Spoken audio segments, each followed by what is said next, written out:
big, beautiful wall. Madam Secretary, in order to keep America first, the state of Arizona casts our 57 votes for President Donald J. Trump.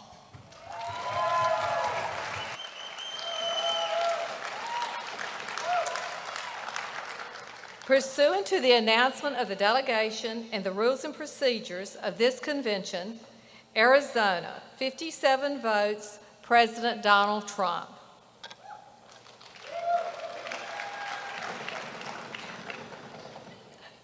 Arkansas, 40 delegates with the following band delegates.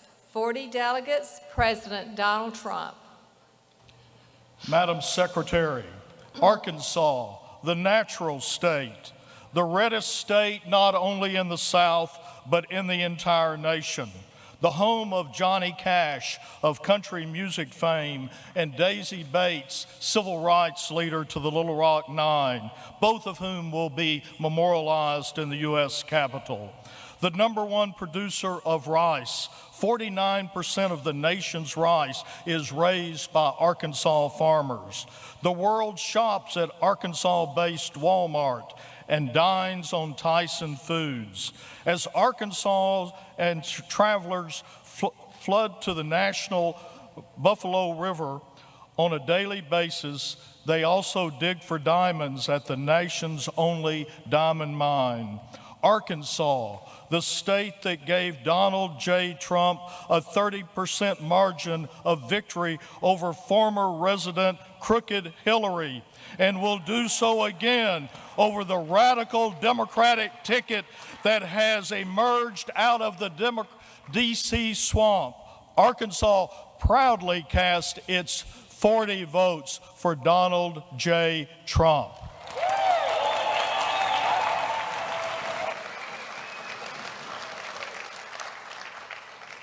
Pursuant to the announcement of the delegation and the rules and procedures of this convention, Arkansas cast 40 votes, President Donald Trump.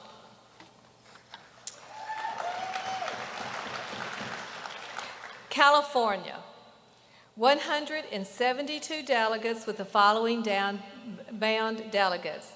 172, President Trump. On behalf of House Republican leader Congressman Kevin McCarthy, our National Committeewoman, Harmeet Dillon, our National Committeeman, Sean Steele, and over 5 million registered Republicans from Siskiyou County down to San Diego and everywhere in between. I am California Republican Party Chairwoman Jessica Milan Patterson. We, as a state, want to bring forth our delegates, 172 for Donald Trump.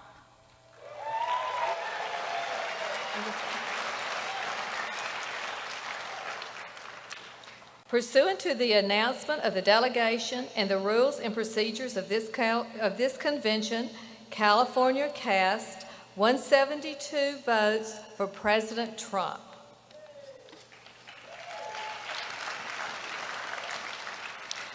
Colorado, 37 delegates with the following bound delegates. 37, President Trump. Madam Secretary, in the past 4 years, President Trump and Vice President Pence have made America great again in the eyes of the world, so that now our friends respect us and our enemies fear us. They've given Americans great job opportunities with free trade agreements that are fair. They've appointed justices and judges who interpret the law and don't legislate from the bench. They've created the greatest economic expansion in decades that lifted all Americans. They've protected us from a worldwide pandemic. They've enacted tax cuts because Americans spend their money more wisely than the government. The great state of Colorado, home of U.S. Senator Cory Gardner, headquarters to the Bureau of Land Management and the United States Space Command, proudly cast all 37 votes to keep America great again for President Donald Trump and Vice President Mike Pence.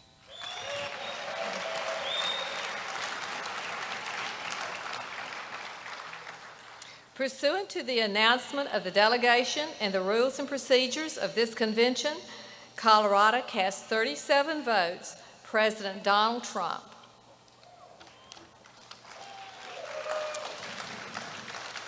Connecticut. Connecticut, 28 delegates with the following band delegates. 28, President Donald Trump. Madam Secretary, I'm Leora Levy, National Committeewoman from Connecticut.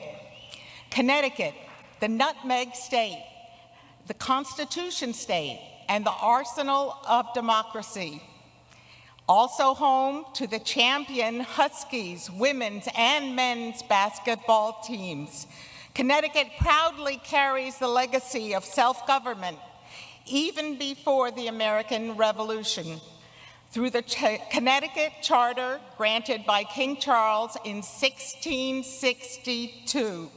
When King James tried to revoke it in 1687, Connecticut leaders, through sleight of hand, hid it in the charter oak tree in Hartford, Connecticut, for 2 years until it safely reemerged in 1689 to enable Connecticut to continue self-governance.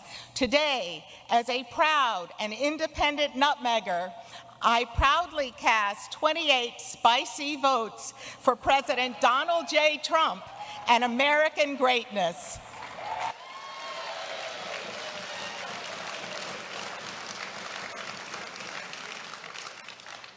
Pursuant to the announcement of the delegation and the rules and procedures of this convention, Connecticut cast 28 votes, Donald Trump. Delaware, 16 delegates with the following band delegates. 16, President Trump. Madam Secretary, it was a dark and stormy night, July 1, 1776, when Caesar Rodney rode his horse from Dover to Philadelphia to break the tie that was preventing the colonies from declaring independence. 2 days later, the Declaration was signed. On December 7, 1787, Delaware became the first state to ratify the United States Constitution. From Delaware, the great state, the first state, from that great beginning, the greatness that will be ours in the future, we nominate President Donald J. Trump and cast all 16 of our delegate votes for Donald J. Trump.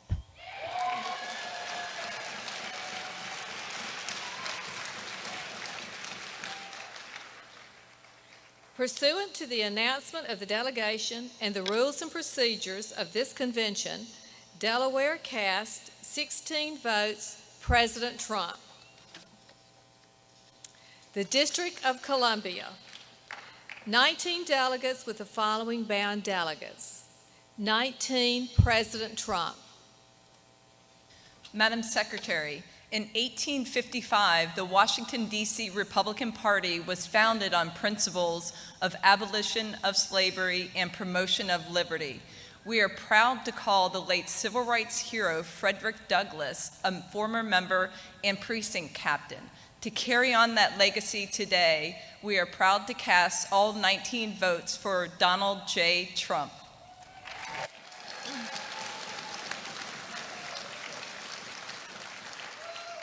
Pursuant to the announcement of the delegation and the rules and procedures of this convention, the District of Columbia cast 19 votes, President Trump. Georgia, 76 delegates with the following bound delegates. 76 delegates, President Trump. Madam Secretary, from the Golden Isles to the top of Lookout Mountain, the great state of Georgia, home to Governor Brian Kemp and our senior United States Senator David Perdue, is proud to cast every single one of its 76 votes for the renomination of President Donald J. Trump.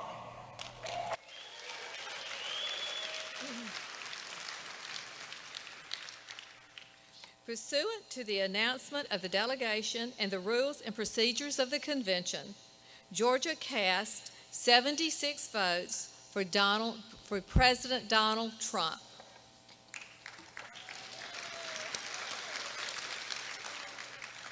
Guam, 9 delegates with the following bound delegates. 9 votes, President Trump. Madam Secretary, a warm half a day from the U.S. territory of Guam, homeland of the Chamorro people, Tanoy Man Chamorro, where all are welcome regardless of your race, creed, and national origin. We would like to express our sincere gratitude, Sijus Maase, to President Donald Trump for making sure that the people of Guam are treated as equal members of our great nation, especially with the federal relief that has been provided to the territory during this global pandemic. Sujus Masi, President Trump, in providing closure to the Chamorro people that suffered horrible atrocities during the 3 years Japanese occupation of our island during World War II. We raise our voices and pray to Our Lady of Camelin, Santa Maria Camelin, the patron saint of our island, to bless President Donald Trump and bless President Mike Pence in this upcoming election. Madam Secretary, the territory of Guam is proud to cast its 9 votes for President Donald J. Trump.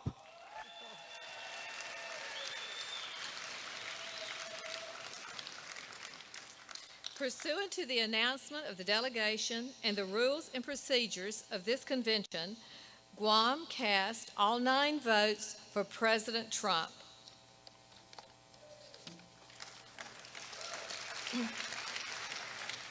Hawaii,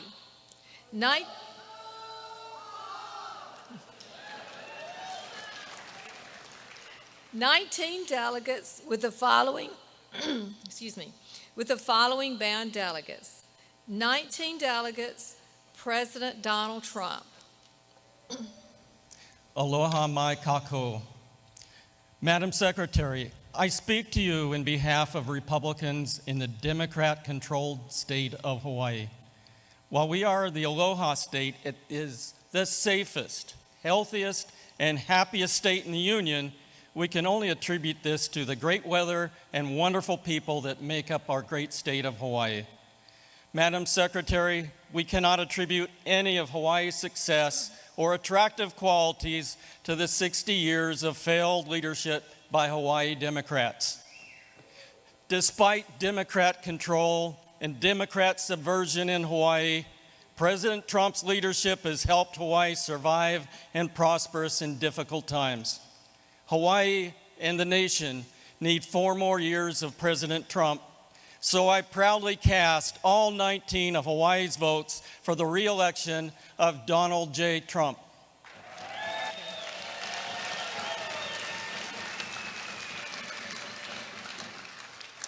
Pursuant to the announcement of the delegation and the rules and procedures of this convention, Hawaii cast 19 votes for President Trump.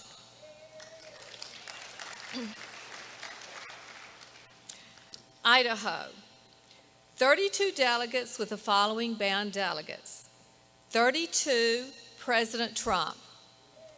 Madam Secretary, on behalf of Idaho, the Gem State, and all of her happy people and the hardworking, beautiful people there, encompassed by the Rocky Mountains, where people love the fish, the land, the wildlife, and the water, a people focused on God, family, country, and our sacred Second Amendment, and along with all of our other individual liberties.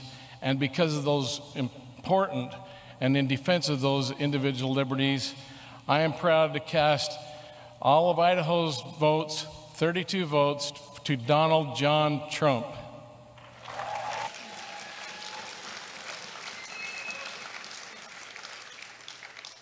Pursuant to the announcement of the delegation and the rules and procedures of this convention, Idaho cast 32 votes for President Trump.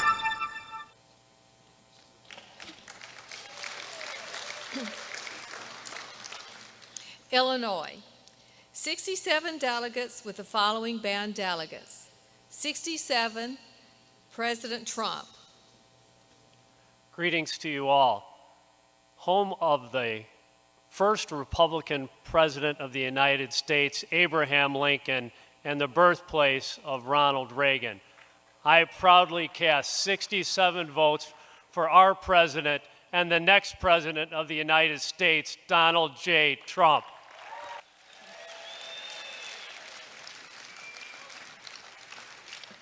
Pursuant to the announcement of the delegation and the rules and the procedures of this convention, Illinois cast 67 votes for President Trump. Indiana.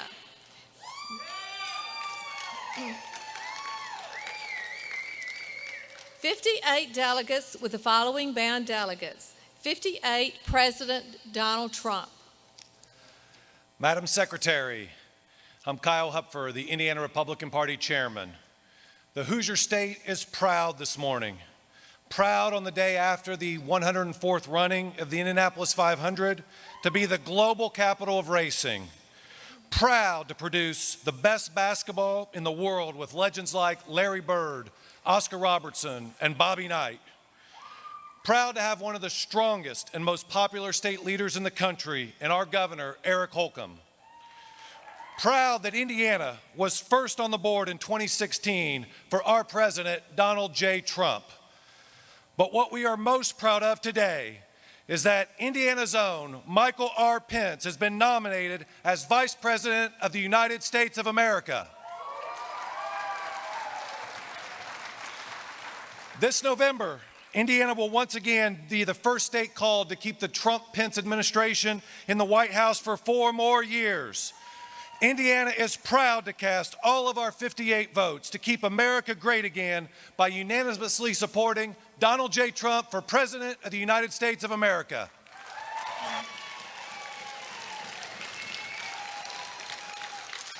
Pursuant to the announcement of the delegation and the rules and the regulation of this convention, Indiana cast 58 votes, President Trump. Iowa, 40 delegates with the following bound delegates.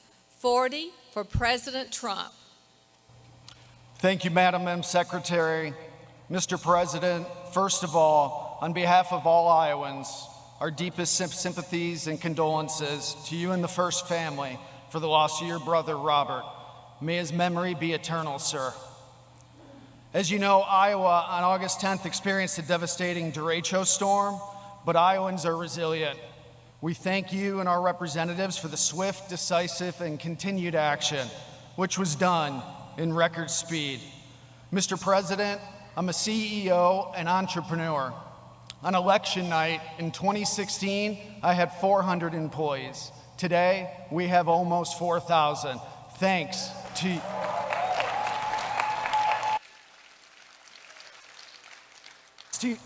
to your explosive economic policies.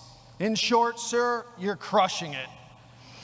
With that said, the most enthusiastic state chairman in all of the GOP, Jeff Kaufman, and I are honored to report that on behalf of our widely popular governor, Kim Reynolds, Senator Grassley, Senator Joni Ernst, our 40 delegates, and our amazing congressional ticket, Ashley Hinson, Marionette Miller-Meeks, David Young, and Randy Feenstra, that the great state of Iowa fully sends, full send, unanimously, all of our votes to renominate you to lead our country, America, under God for 4 more years. Mr. President and Vice President, you're rehired.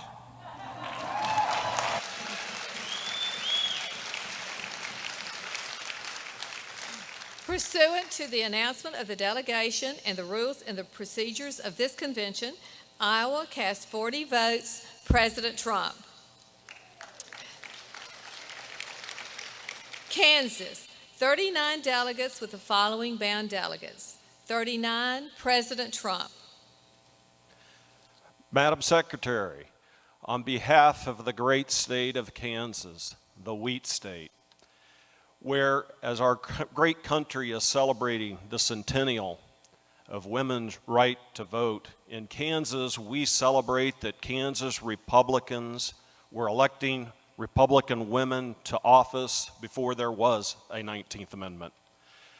On behalf of our farmers and our ranchers who feed the world and produce the most wheat of any state in our country, on behalf of those that participate in the air capital, Kansas, and where aviation pioneer Amelia Earhart was a resident.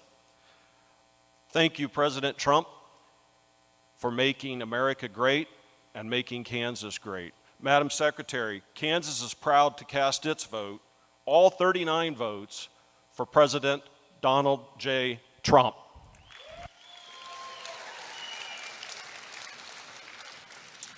Pursuant to the announcement of the delegation and the rules and procedures of the convention, Kansas cast 39 votes, President Trump.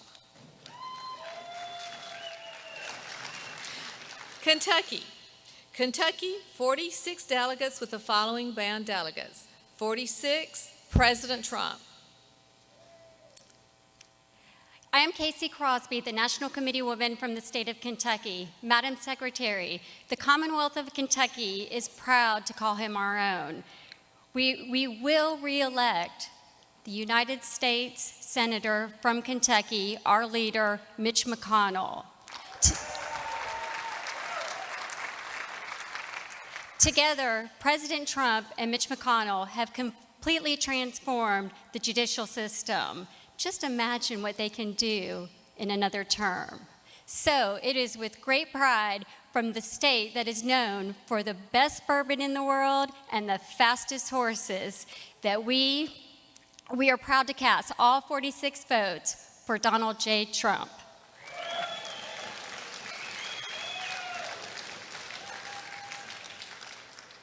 Pursuant to the announcement of the delegation and the rules and the procedures of the convention, Kentucky cast 46 votes, President Trump.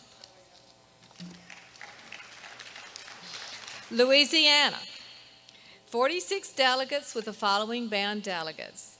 46 for President Trump. Madam Chairman, I'm Ross Little Jr. of Louisiana, home of America's national champion football team, also home of our great oil and gas industry, who has been freed up from silly regulations by President Trump, but where Joe Biden would put us under the yoke of bondage once again. Louisiana, also the home of thousands of hunters across our state, where Joe Biden would threaten with taking away guns and ammo. Louisiana is a pro-life state where we love both mother and child, but where Joe Biden is hiding in the dark, waiting to take the lives of our unborn babies. Louisiana, where businesses have thrived for the past 3 years as a result of President Trump's tax cuts, but where Joe Biden is threatening with higher taxes and the dreariness of socialism. Madam Chairman, Louisiana proudly cast its 46 votes for President Donald J. Trump.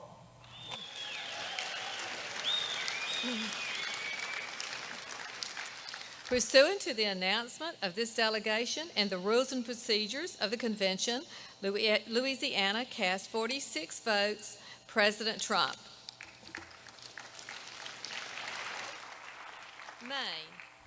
Maine, 22 delegates with the following bound delegates. 22, President Trump. Madam Secretary, from down East Maine of the first sunrise to the woodlands of Maine that provide a great living for many Maine people, to our agriculture that has the best tasting potatoes in the nation, to our fishermen whose daily catches loved throughout the world, to our many Maine industries that are working with President Trump to provide PPE and testing equipment to get our nation through this pandemic. For Susan Collins, a senator, a true native Mainer, who has and always will be supportive of Maine businesses. As chairman, I, Jonathan Kinney, proudly cast 22 Maine votes for President Donald J. Trump. Pursuant to the announcement of the delegation and the rules and procedures of this convention, Maine cast 22 votes for President Donald Trump.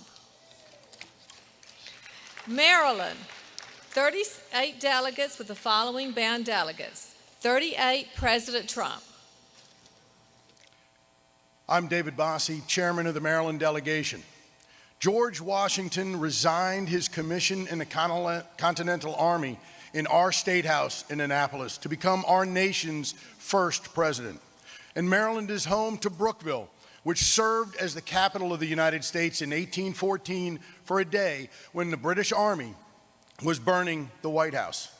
Maryland is home to the United States Naval Academy, Iron Man Cal Ripken, the greatest slugger of all time, Babe Ruth, Olympians Katie Ledecky and Michael Phelps, and the two-time Super Bowl champion Baltimore Ravens. From the mountains of Western Maryland to the beaches of Ocean City, to the Chesapeake Bay and our world-class crabs, Maryland is America in miniature. Maryland is home of the Underground Railroad and two of our greatest abolitionists, Frederick Douglass and Harriet Tubman. Maryland, home of Francis Scott Key, who penned our Star-Spangled Banner during the British assault on Fort McHenry, is proud to cast its 38 votes for the man who puts America first and will keep America great, President Donald John Trump.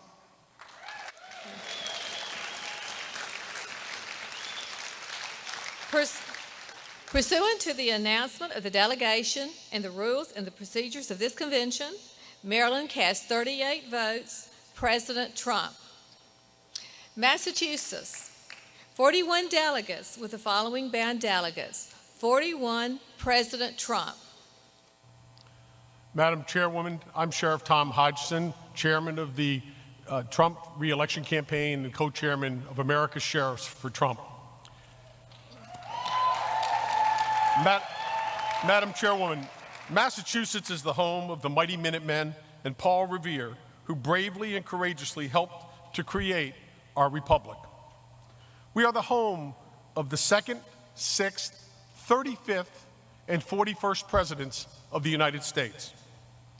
And we are the home of a long history of patriots like Samuel Adams and Benjamin Franklin, who acted to preserve our liberties and our Constitution of the United States. Madam Secretary, in keeping with our long history of patriots defending and preserving our liberties and our Constitution, Massachusetts proudly and enthusiastically casts our 41 votes for one of the greatest patriots in the history of this nation, our President, Donald Trump.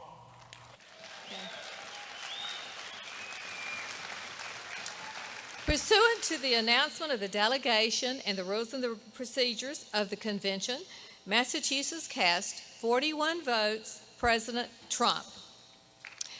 Michigan, 73 delegates with the following bound delegates. 73, President Trump. Madam Secretary, I'm Laura Cox, Chairman of the nation's oldest Republican Party. Michigan put the world on wheels, the heart of the arsenal of democracy, and Jackson, Michigan is the birthplace of the Republican Party. We are the proud home state of President Gerald R. Ford, Secretary Betsy DeVos, and Secretary Ben Carson. And let's not forget, we are the home state of the most awesome Republican Party chair, Ronna McDaniel. Ronna shocked the world in 2016 when she flipped Michigan to red for President Donald J. Trump. And make no mistake, this year, Michigan is going to stay red for President Donald J. Trump, and we're going to put John James in the U.S. Senate. Madam Secretary, Michigan, the Great Lakes state, is going to cast all 73 votes for President Donald J. Trump.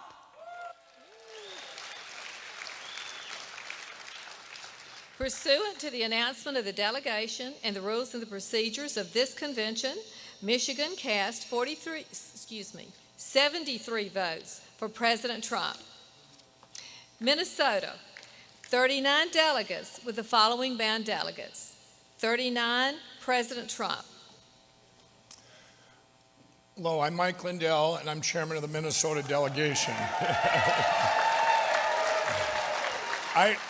I was born and raised in Minnesota, and we grew up with God, we grew up with family values and our 10,000 lakes and a lot of traditional moral values. But Minnesota has been blue since 1972. This actually made us in Minnesota feel like the song Bluer Than Blue, very sad. This year, the terrible Democratic leadership in Minnesota made some of the worst decisions in history. This manifested into destruction of so much of my great state and country. With Democratic leadership being exposed for what it is, and President Trump's great pragmatic leadership, we will win Minnesota.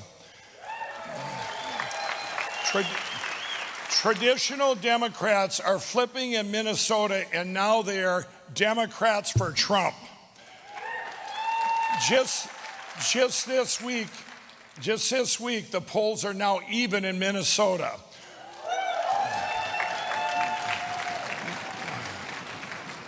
We are one nation under God, and I am proud to give all 39 Minnesota delegates to the greatest president ever.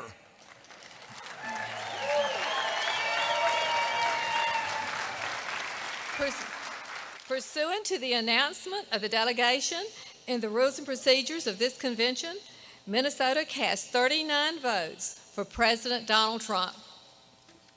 Mississippi, 40 delegates with the following bound delegates. 40, President Trump. I'm Lucian Smith, the chairman of the Mississippi Republican Party. On behalf of our delegation chairman, Governor Tate Reeves, who cannot be here today because he's returned to the state to prepare as storms gather in the Gulf of Mexico, the great state of Mississippi, the birthplace of B.B. King and Elvis Presley, of William Faulkner, Eudora Welty, and Richard Wright, the state where the first heart transplant and first lung transplants in the world took place, the state where the rockets that will propel man to Mars and beyond are perfected at Stennis Space Center, and the state that this November will overwhelmingly vote to re-elect our president and return Cindy Hyde Smith to the Senate, proudly cast 40 votes to nominate Donald J. Trump for president. Pursuant to the announcement of this delegation and the rules and the procedures of this convention, Mississippi cast 40 votes, President Trump. Missouri, 54 delegates with the following bound delegates. 54, President Trump. Madam Secretary, beautiful Missouri, home of mighty, historic rivers, fertile plains, and rolling hills, where agriculture is our #1 industry. The gateway of the West, the Cave State, the home of the Pony Express and the Santa Fe Trail, and the home of the reigning Super Bowl champs, the Kansas City Chiefs, and the home of the 2019 Stanley Cup champs, the St. Louis Blues. With our 2 outstanding United States Senators, Roy Blunt and Josh Hawley, and our outstanding Governor, Mike Parson, beautiful Missouri is proud to cast its 54 votes for President Donald J. Trump.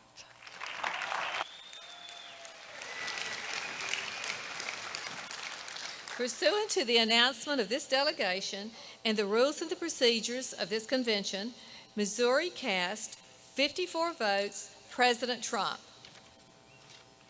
Montana, 27 delegates with the following bound delegates. 27, President Trump. Madam Secretary, my name is Don Kaltschmidt. I come from the great state of Montana. It's often been called the Big Sky Country, the Treasure State, and the last best place.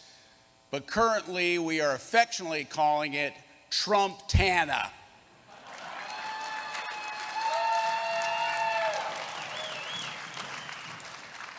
We're the home of the tribes, the American Indian tribes, the agriculture, timber, beef, oil, and coal, recreational activities and culture, the Rocky Mountains, rolling hills, and streams, lakes, and great rivers, huckleberries and Yogo sapphires, grizzlies and bobcats, military veterans, cowboys, farmers, and workers of recreation and industry.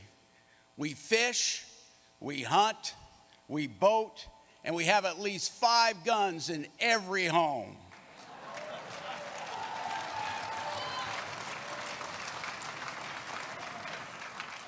And we love the Second Amendment, and we love you, President Trump. Montana affectionately and enthusiastically gives its 27 votes to the next President Donald J. Trump. God bless America.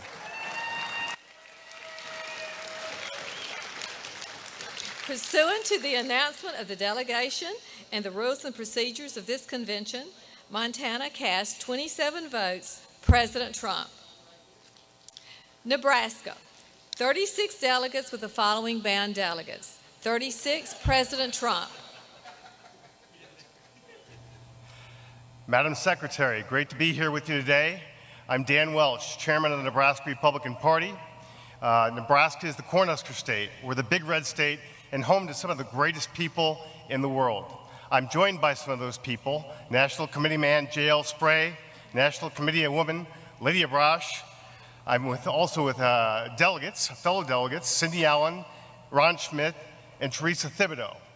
On behalf of them, great Nebraska Republicans, our great governor, Pete Ricketts, and my little Republicans at home, Wyatt and Barrett Welch, 3 and 4 years old, we're doing this for them and their future. I cast 36 votes for the current and next president of the United States of America, Donald J. Trump. Madam Secretary, the chair calls for a temporary suspension of the roll call. The chair recognizes Governor Scott Walker from the state of Wisconsin. Thank you, Madam Chair. It was my honor to nominate our friend Mike Pence to serve as Vice President of these United States for 4 more years. While Joe Biden has outsourced his agenda to the radical left, including Senator Harris, whose voting record, according to Newsweek, is actually more liberal than Bernie Sanders. That's right, Joe Biden's running mate is actually to the left of a self-identified socialist. Meanwhile, Mike Pence, a successful governor from America's heartland, is the perfect partner for our president as they take on the Washington establishment, an establishment that Joe Biden's been a part of for nearly 50 years. That makes Joe Biden a creature of the swamp. Mike Pence is helping Donald Trump drain that swamp, and we need them there for 4 more years. Mike Pence is respected by governors and mayors and medical professionals all across this nation because of his leadership of the White House Task Force on Coronavirus. Mike Pence helped the people of Indiana see their tax relief as governor, and now as vice president, he's helped our president, Donald Trump, pass one of the largest tax cuts in American history, a tax cut that helps nearly every taxpayer in this country, a tax cut that Joe Biden wants to repeal. Mike Pence believes in the sanctity of life. He always has, and he always will. And he's a big reason why this administration is more pro-life than any in the history of this country. Mike Pence believes that every child, no matter where they come from or what they look like, every child deserves access to an excellent education, be it at a traditional public school, a charter school, a private school with a voucher or a scholarship or a tax credit or even a homeschool environment. He understands that he trusts parents to make the right choice for their children. And Mike Pence believes in public safety. He will defend our constitutional right to protect ourselves, our families, and our property. And he supports public safety when it comes to not what Joe Biden supporters often talk about, defunding the police, but rather defending the police. Mike Pence will always stand with the good and decent men of law and women of law enforcement who protect us every single day. And Mike Pence understands the service and the sacrifice of our military. He understands the pride and the prayers of our military families because he's a part of one. You see, America deserves an outstanding vice president like Mike Pence, and it's up to all of us to ensure that he is just that for the next 4 years. But let me take a moment to tell you about Mike Pence, the person. While he respects others' traditions, Mike is guided by his Christian faith. He loves our Lord, and he loves all who are created in God's image. His faith brought him together with his wonderful wife, Karen, who was an outstanding First Lady in Indiana and who will continue to be an exceptional Second Lady for the United States of America.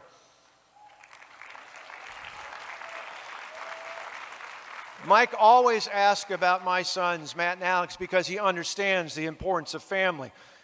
He is so proud of his 3 children and increasingly now of their spouses. He is so proud of Michael and Charlotte and Audrey. I think the only thing he could possibly be more proud of is when God blesses him and Karen with grandchildren in the future. And he is devoted to his friends. I remember in the past when he called to see how my mother was doing, I told him that I was standing with her in the emergency room. Mike asked me to pass the phone over to my mother, and I watched as he talked to her, as he comforted her, as he prayed with her. And then a few minutes later, my mom got another call, this time from the president. You see, Mike had walked down to the Oval Office and asked the president to give her a call. That's the kind of person Mike Pence is. He's Midwest nice. He's Midwest nice, but he's strong. Oftentimes the media doesn't understand how Donald Trump and Mike Pence can be such a great team. But I got to tell you, they're a lot alike. Both are successful chief executives. Both are doers, not just talkers. And both have a deep and abiding love for America and for the American people. That's why both of them were in Wisconsin last week during the Democrats' convention while Joe Biden was hanging out in his basement in Delaware. Delaware, the place that he hasn't left, not just to go crisscross the country, but he hasn't even been to Wisconsin one time since the start of his campaign for president. Mike Pence and Donald Trump will come back, not just to Wisconsin, but to North Carolina and every other place across this country. Please join with me with showing our support for the current and future Vice President of these United States, Mike Pence. Delegates, please join me in welcoming the Vice President of the United States of America, Mike Pence.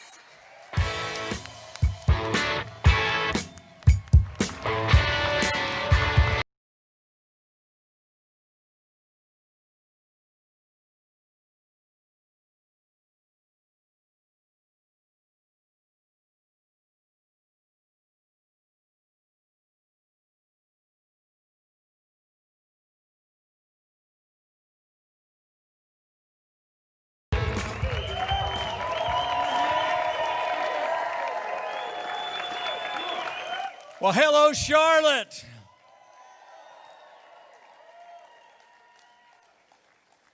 To Madam Chairman, Marshall E. Kelly, the Republican delegates from all across America, it is a joy to be with you at the 2020 Republican National Convention here in North Carolina.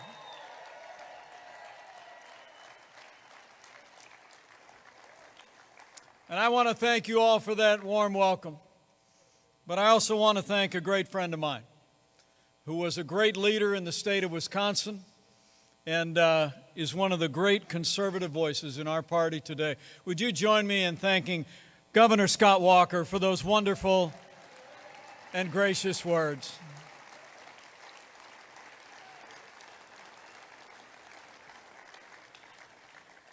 deeply humbling for me to come to you on a day like today. I heard there was a unanimous vote a little bit earlier.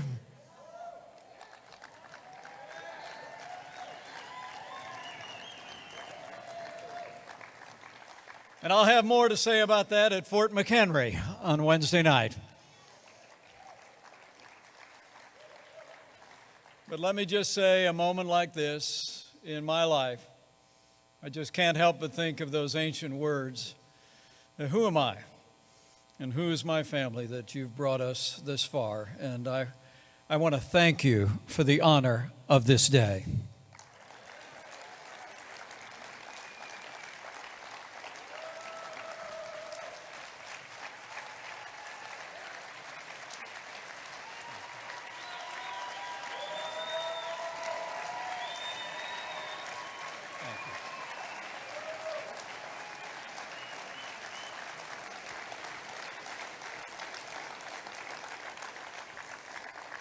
But I heard you were all down here in Charlotte doing some business.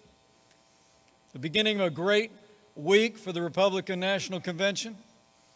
But I got to be honest with you, I'm here for one reason and one reason only.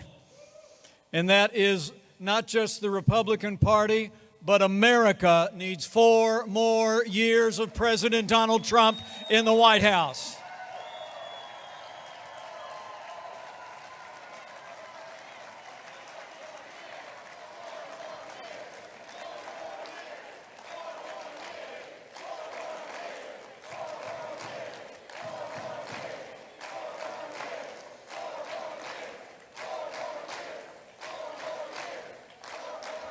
It was 4 years ago that all of you gathered here made it possible for America to have a fresh start. You knew we could be strong again. You knew we could be prosperous again. You knew we could have a president who put America first again. And in 2016, you elected President Donald Trump to the White House. And think of all we've done. We revived this economy through cutting taxes, rolling back regulations, unleashing American energy, and fighting for free and fair trade.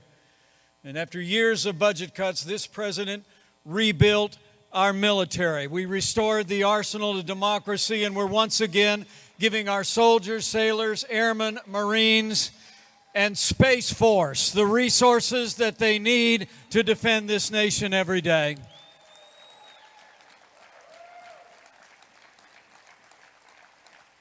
We've stood up for the rule of law and for our most cherished liberties. This president has seen, with your support, more than 200 men and women confirmed to our federal courts at every level, and they are all conservatives who will uphold the God-given liberties enshrined in our Constitution, like the freedom of religion, the freedom of speech, and the Second Amendment right to keep and bear arms.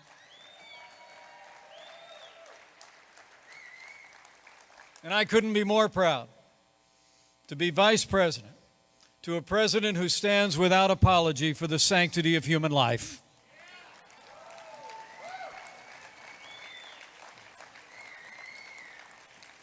But today is about 4 more years. This week we will take our case to the American people. And we certainly heard the Democrats' case last week. It's remarkable to think. And you understand when you listen carefully to their agenda, beyond the platitudes and the attitude, you hear an agenda. That Joe Biden and the Democratic Party have been overtaken by the radical left. Their agenda is higher taxes, socialized medicine, open borders, abortion on demand, and cutting funding to the men and women who serve in law enforcement at every level. Well, we're going to take our case to the American people. It's a case of lower taxes, free market economics, secure borders, right to life, and we're going to make it clear that this president, this vice president, and this party will always stand with the men and women who serve on the thin blue line of law enforcement. We're going to back the blue.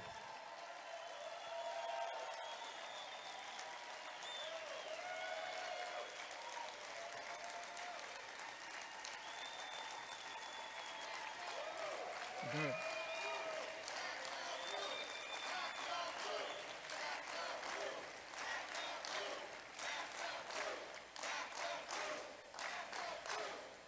You know, I don't have to tell you here at the Republican National Convention, the choice in this election has never been clearer, and the stakes have never been higher.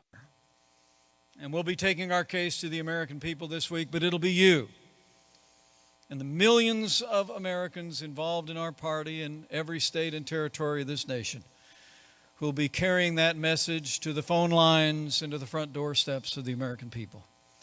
And it's the reason why I wanted to be here today. And it's the reason why I got a good feeling you might just see a friend of mine at the Republican National Convention today.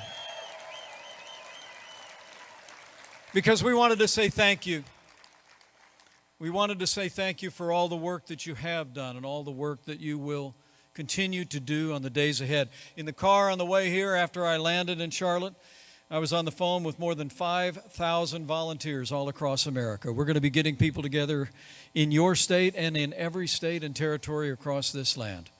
We already have the largest grassroots campaign in American history, and we're going to secure 2 million volunteers before Election Day.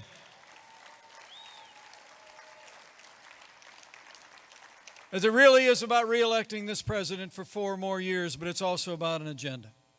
It's about an agenda that made America prosperous, more prosperous than ever before this great global pandemic struck our nation.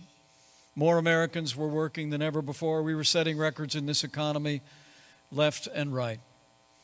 And in the midst of this pandemic, as I'll speak about Wednesday night, the leadership of this president and the compassion of the American people shone forth.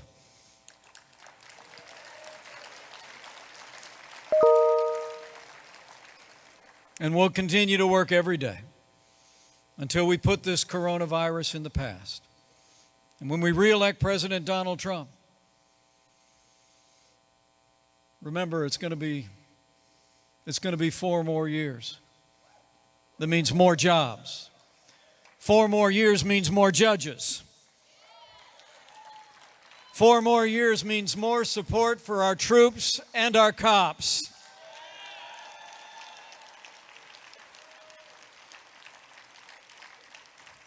And it's going to take at least 4 more years to drain that swamp.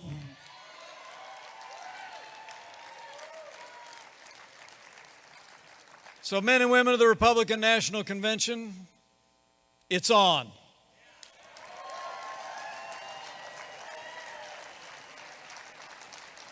Now is the time. This is the moment for each of us to do everything that we can in our power to re-elect this president, this team, for 4 more years.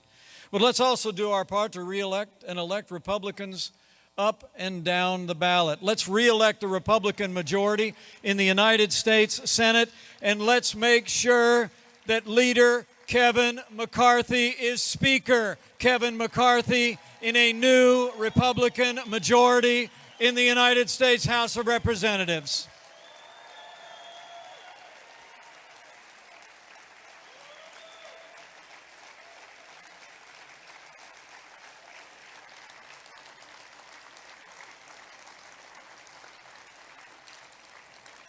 So we've all got work to do, and I know you're up to the task.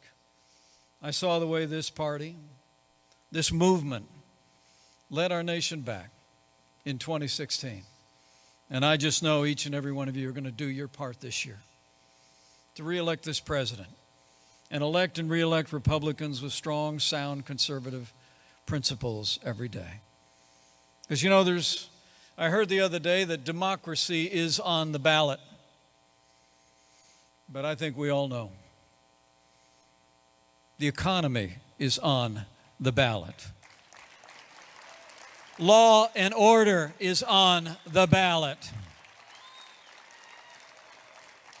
Our most cherished ideals of freedom and free markets are on the ballot. That's why we need 4 more years of President Donald Trump in the White House.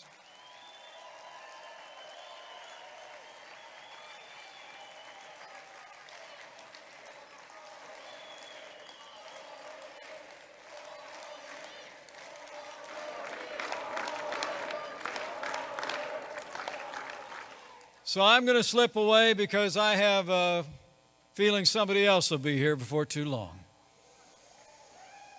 And as I said, I'll have more to say about the action that you took today come Wednesday night at Fort McHenry.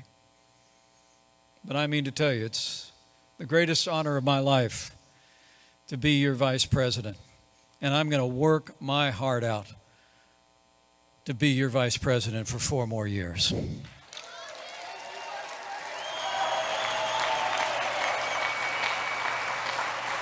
And I'm absolutely convinced that if all of us do all that we need to do between now and November 3rd, if we organize, if we mobilize, if we hit the phones, if we hit the doorsteps, if we do our part in every state and every territory of this country, we're going to elect and re-elect Republican leaders all across this land. We're going to re-elect President Donald Trump for 4 more years, and with your continued support and with God's help, we're going to make America great again. Again. Thank you all very much. An honor to be with you today. God bless the Republican Party, and God bless the United States of America.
We will continue with the roll call of the states.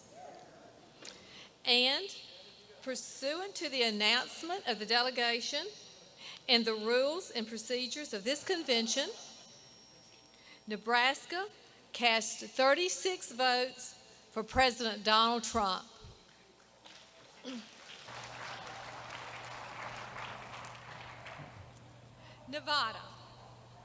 Nevada, 25 delegates with the following bound delegates.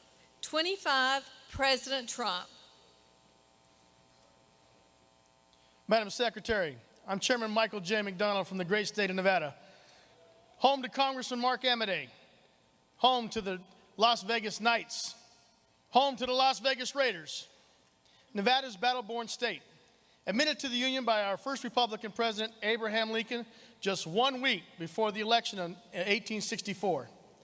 From the energy of Las Vegas, across the Great Basin to the majestic Sierra, crowned by the jewel of Lake Tahoe, Nevada is truly a land blessed by God, and we are privileged to call it home. All 47 members of our delegation worked hard and sacrificed to become elected, to come to North Carolina to re-elect our president. But due to the restrictions, they cannot be with us. Although they are not in this room, they are here in spirit, and they fully support our great president. So on behalf of our National Committeewoman, Michelle Fiore, our National Committeeman, Jim DeGraffenreid, the state of Nevada proudly cast all 25 votes for the re-election of Donald J. Trump as President of the United States.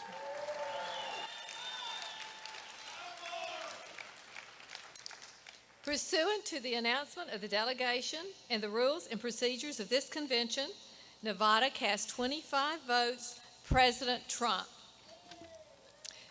New Hampshire, 22 delegates with the following bound delegates. 22, President Trump. Madam Chairman, I'm Corey Lewandowski, and I am the chairman of the New Hampshire delegation. On behalf of the people of New Hampshire, the Granite State, the first in the nation primary state, a state that picks presidents, the state that delivered the president's first victory in 2016, the state where our motto comes from General John Stark, who said, "Live free or die." New Hampshire is the state of such luminaries as Senator Daniel Webster and brave Americans like Krista McAuliffe. We are home to the first American in space, Alan Shepard, and Baseball Hall of Famer Carlton Fisk, whose game-winning home run in the 1975 World Series is remembered as one of the greatest moments in sports history.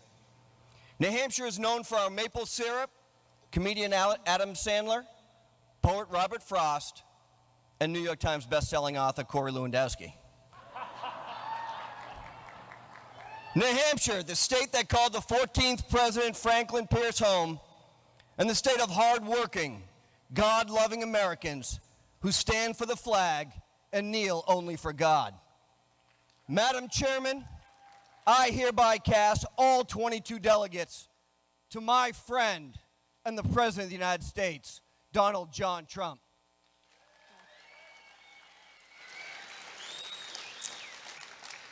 Pursuant to the announcement of the delegation and the rules and procedures of this convention, New Hampshire cast 22 votes to President Donald J. Trump.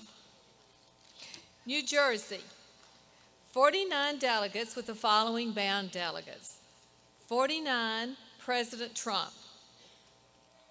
Madam Secretary, President Trump and Vice President Pence have kept their promises to the American people, and New Jersey's delegation is proud to nominate them for 4 more years. I'm Doug Steinhardt, Chairman of the New Jersey Republican Party. On behalf of the Garden State, proud home of Alice Paul, Thomas Edison, Frank Sinatra, and the beautiful Jersey Shore, I am pleased to announce that New Jersey's 49 delegates are given to Donald J. Trump for President of the United States of America.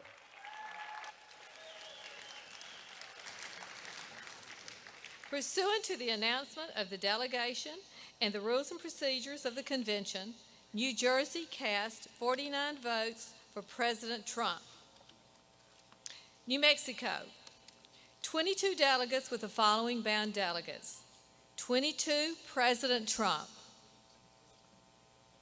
Madam Chair, on behalf of the good people of the state of New Mexico, a land of blue skies, limitless horizons, and unending vistas, a land where faith, freedom, and family dominate our values. We all saw Mr. Trump come down that escalator, and he gave voice to the fears and anguish that we all felt for this country. And then he began to speak words of strength and purpose, words like courage and liberty, prosperity, truth, hope, and life. And we saw him begin to rebuild this country. And then we saw that rebuilding interrupted by the COVID-19. So now we have a choice to continue the rebuilding, the revival, the renewing of this great land. New Mexico is proud to vote for that renewal, that revival, by casting its 22 votes for Donald J. Trump, the next President of the United States of America.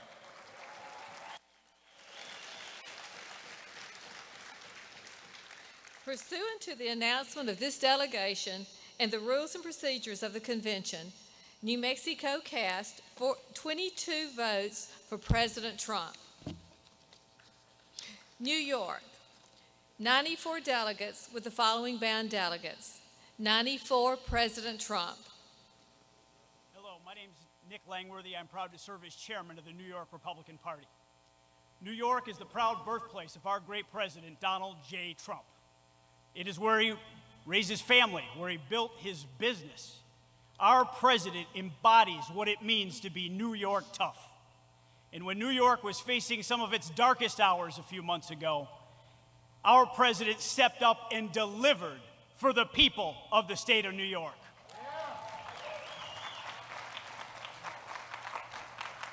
The sight of the hospital ship USS Comfort sailing into our harbors gave a clear and bold message to the people of our state that our president was there to support us. Even our governor, Andrew Cuomo, congratulated him and thanked him for that tremendous support. And it was a terrible shame last week when that same governor went to his party's convention and lied about our president's leadership in this crisis. But New York is what's in turmoil, from our bloated budget deficits to our economy in free fall. We have crime ravaging our streets. That is what America would see if it allowed Biden-Harris to run this country. We need to send a loud and clear message. New York is proud to stand up and say, thank you, Mr. President, for your leadership for New York. Thank you for fighting for us with that true New York grit. We have your back, and we are proud to cast our 94 delegate votes for our President, Donald J. Trump.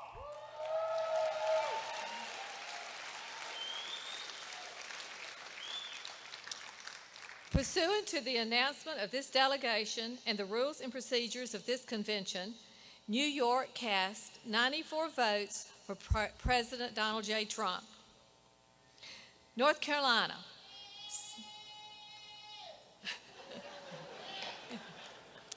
71 delegates with the following band delegates. 71, President Trump.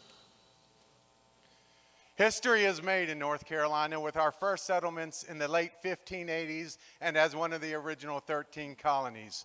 History was made May 20th, 1775 with the Mecklenburg Declaration of Independence, declaring our independence from British rule a full year before the U.S. Declaration of Independence.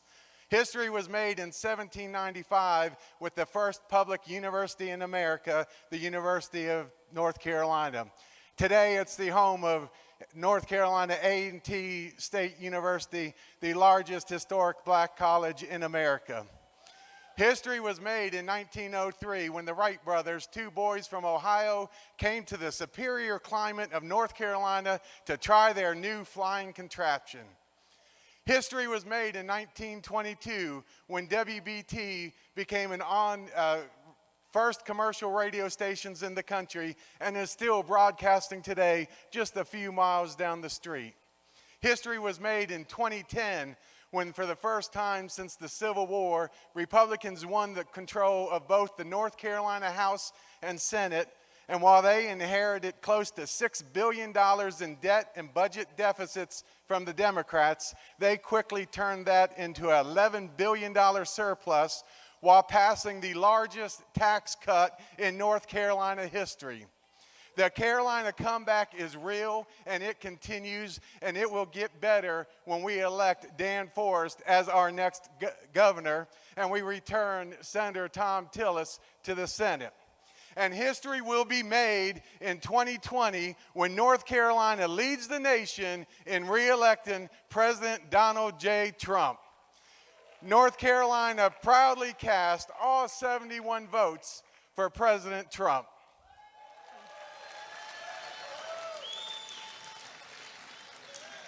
Pursuant to the announcement of this delegation and the rules and procedures of this convention, North Carolina cast 71 votes, President Trump.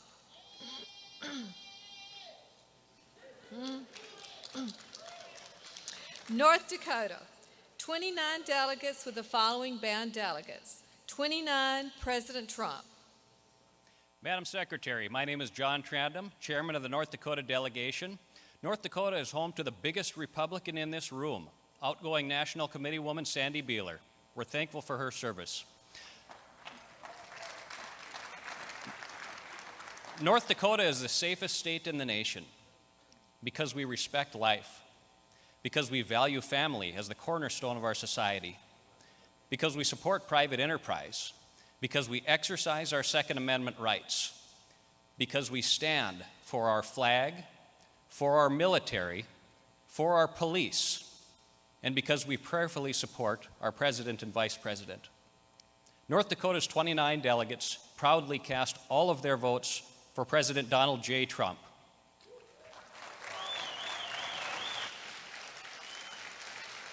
Pursuant to the announcement of the delegation and the rules of the procedures of the convention, North Dakota cast 29 votes for President Donald Trump. The Northern Mariana Islands, 9 delegates with the following bound delegates, 9 for President Trump. Hafaday from the Commonwealth of the Northern Mariana Islands, the only territory with a Republican governor and a Republican majority in our legislature. In early March of 2016, Governor Torres proudly endorsed Donald J. Trump for president, becoming the only territory governor to do so and the 3rd governor nationwide. Unlike previous administrations, President Trump has never turned his back on our islands and our people, almost 8,000 miles away from Washington, D.C. President Trump and his administration have greatly helped us recover from 2 devastating typhoons. Our people are deeply patriotic, and our sons and daughters proudly step up and serve in the U.S. Armed Forces, making us one of the highest per capita in the nation. Tourism is our primary economy, and we strongly encourage everyone to visit our deep blue oceans and beautiful beaches. On behalf of Governor Ralph de Leon Guerrero Torres and the entire Republican Party of the CNMI, Madam Secretary, the Commonwealth of the Northern Mariana Islands is proud to cast its 9 votes for President Donald J. Trump.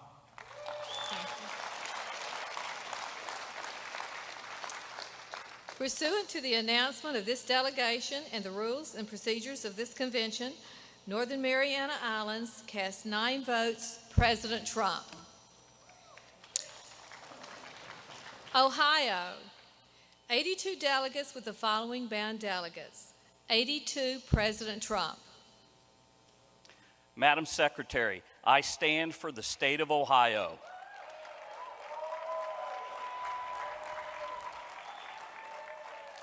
Birthplace of presidents, father of aviation, and mother of astronauts, home to working men and women who appreciate a president that puts America first, a president who defends our brave law enforcement officers.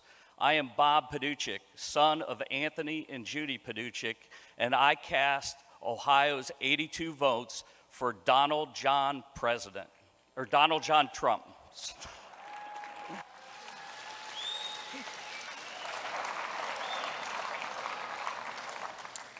Pursuant to the announcement of the delegation and the rules and procedures of this convention, Ohio cast 82 votes for President Trump. Oklahoma, 43 delegates with the following bound delegates. 43, President Trump. Madam Secretary, this is Steve Curry, Delegation Chair from the great state of Oklahoma, the state which proudly provides the Senate with its 2 great senators, Senator James Inhofe and James Lankford, who are strong advocates and defenders for our national defense and for the protection of unborn lives. The state which proudly and unapologetically supports our military and the thin blue line of police officers which devote their lives to protect and serve. The state where we understand the difference between peaceful demonstration and riots and looting. That freedom is not available to you if you can't go to your place of business or drive down the street without fear of being beaten. The state where its people recognize and hold dear the rights given to us by our Creator and not by government, yet enshrined for us in the Bill of Rights, which includes, among others, speech, press, religion, and the right for our own self-defense and the right to bear arms. The state in which all 77 counties voted for President Donald Trump in 2016 and will do so again in 2020. Madam Secretary, our Chairman, David McClain, along with our National Committeewoman, Carolyn McClarty, Delegates Pam Pollard and Charlie Potts, and the rest of our entire delegation, cast its 43 votes for the current and next President of the United States, Donald J. Trump.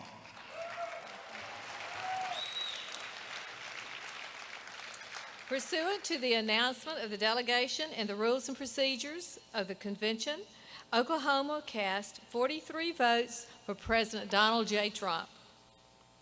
Oregon, 28 delegates with the following bound delegates. 28, President Trump. Madam Secretary, Oregon, a state with a proven pioneering tradition and breathtaking natural beauty, has benefited greatly from President Trump's America First policy over the last 3.5 years, resulting in more and better jobs and an improved economy for our citizens.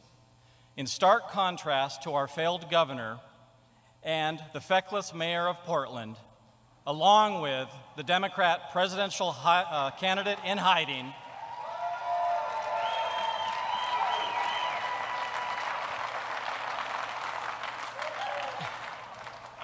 President Trump has stood up to the violent thugs and denounced those who seek to destabilize our state with anarchy and destruction, giving us hope that we can make Oregon safe again.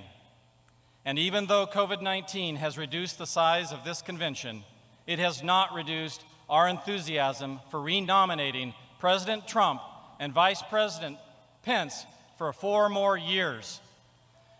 The Oregon delegation believes that the best is yet to come and is therefore proud to cast all 28 of our votes for President Donald J. Trump.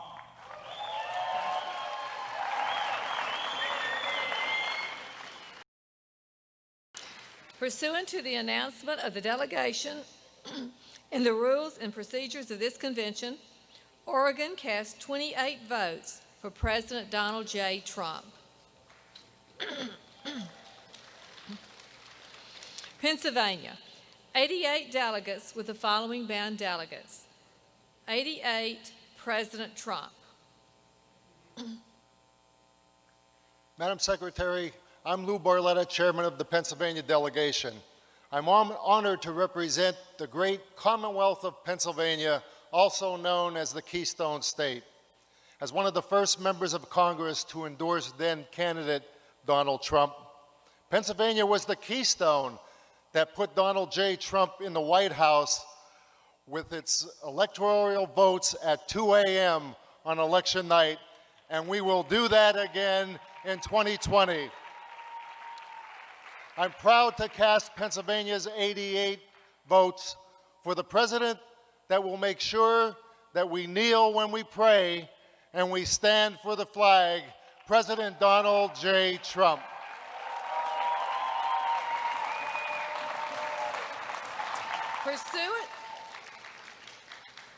Pursuant to the announcement of the delegation and the rules and procedures of this convention, Pennsylvania cast 88 votes, President Donald Trump.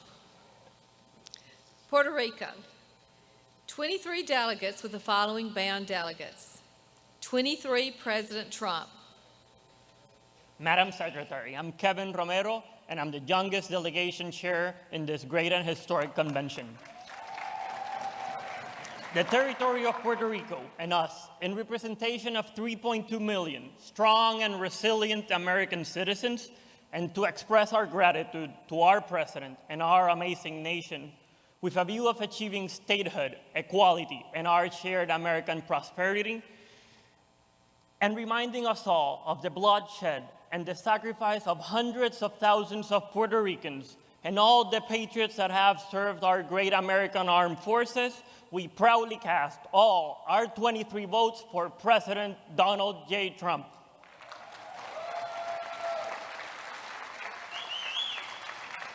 Pursuant to the announcement of the delegation and the rules and procedures of this convention, Puerto Rico cast 23 votes, President Donald Trump.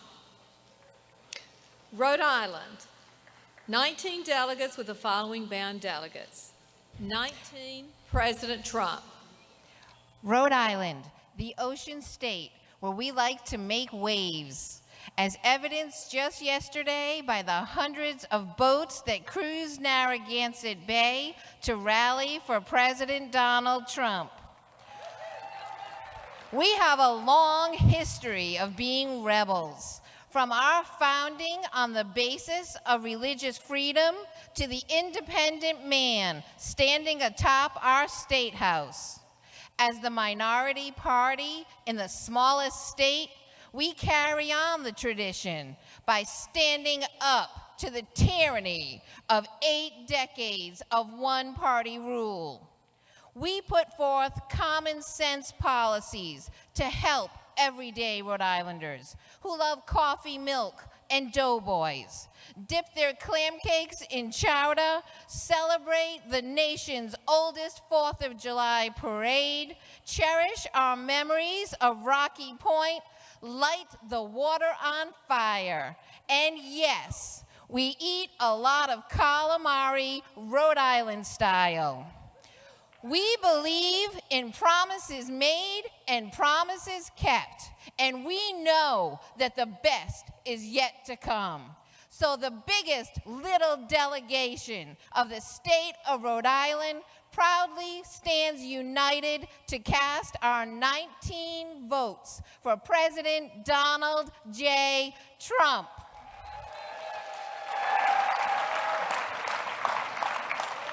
Pursuant to the announcement of the delegation and the rules and procedures of this convention, Rhode Island cast 19 votes, President Donald J. Trump. South Carolina, 50 delegates, bound for President Donald Trump.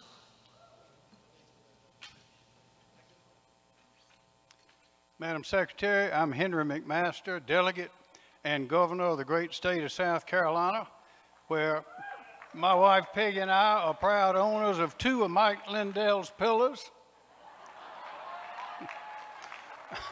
South Carolina is also the home of the first in the South Republican primary, presidential primary. We were settled in 1670, and if Donald Trump had been around then, we'd have voted for him then. So today we proudly and happily cast all 50 of our votes for President of the United States, Donald J. Trump. Thank you.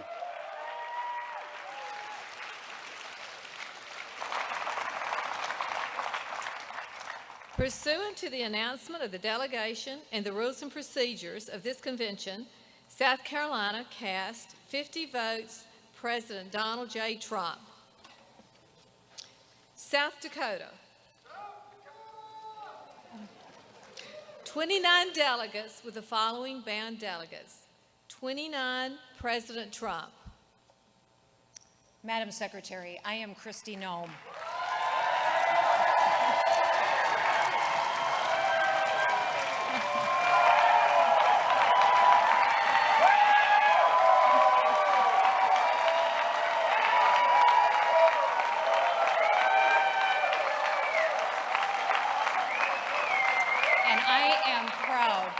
The first female governor of the great state of South Dakota. We have the beautiful Black Hills, the greatest pheasant hunting in the world, and we have Mount Rushmore, the most iconic monument in this nation. And it is honoring leaders that led this nation through challenging times. South Dakota is proud to be the home of Medal of Honor recipient, fighter pilot, and former Governor Joe Foss. We also are proud of the great Lakota leader, Sitting Bull, and author Laura Ingalls Wilder. In South Dakota, under God, the people rule. Our government respects people's rights. We love our freedoms. And we honor the men and women who have come before us to build this great nation. We are grateful to President Trump for bringing fireworks back to Mount Rushmore. He's brought jobs to our towns, and he puts America first each and every day. On behalf of South Dakota's 29 delegates, I proudly cast all of our votes for the President of the United States, Donald J. Trump. South Dakota cast 29 delegates for Donald J. Trump. Madam Secretary, if there is no objection, the chair will call the next state to cast its vote. I will call on the great state of Florida to cast its vote for the Republican nominee for President of the United States. Thank you, Madam Chairwoman. Again, Joe Gruters, Chairman of the great state of Florida, home to over 21 million people, including our 45th President of the United States, Donald J. Trump. We're known as We're known as the Sunshine State. We have the best beaches in the world. They're second to none. We have a great economy, and we have no income tax. We believe in the great American comeback, and we believe there's one leader that will deliver us prosperity once again, that will defend the rule of law, and that will bring great things back to our country. Florida is home to America's #1 anti-communist freedom-fighting Senator Marco Rubio. We're home to America's #1 senator in terms of the economy and jobs, and who's making Washington work for us again, Senator Rick Scott. And we're home to America's favorite governor, Ron DeSantis, who signed the toughest sanctuary city ban in the entire country. And he welcomes over 1,000 people a day from failed leadership states like New York, including individuals like our new favorite son, Donald J. Trump. It's for the 122 delegates that are back at home and the over 5 million Republicans that we have registered. And it is an honor for us to award Florida's 122 delegate votes to the next president of the United States to delay his full-time relocation back to his home state of Florida, Donald J. Trump, for the president of the United States.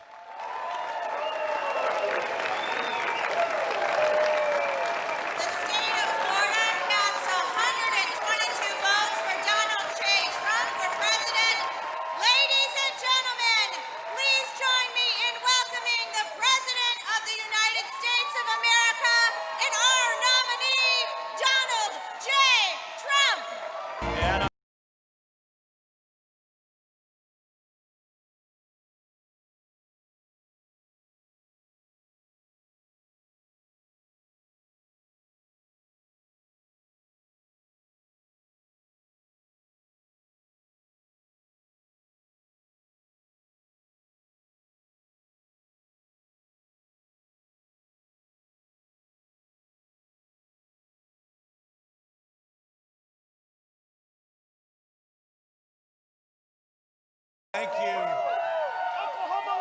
Thank you very much.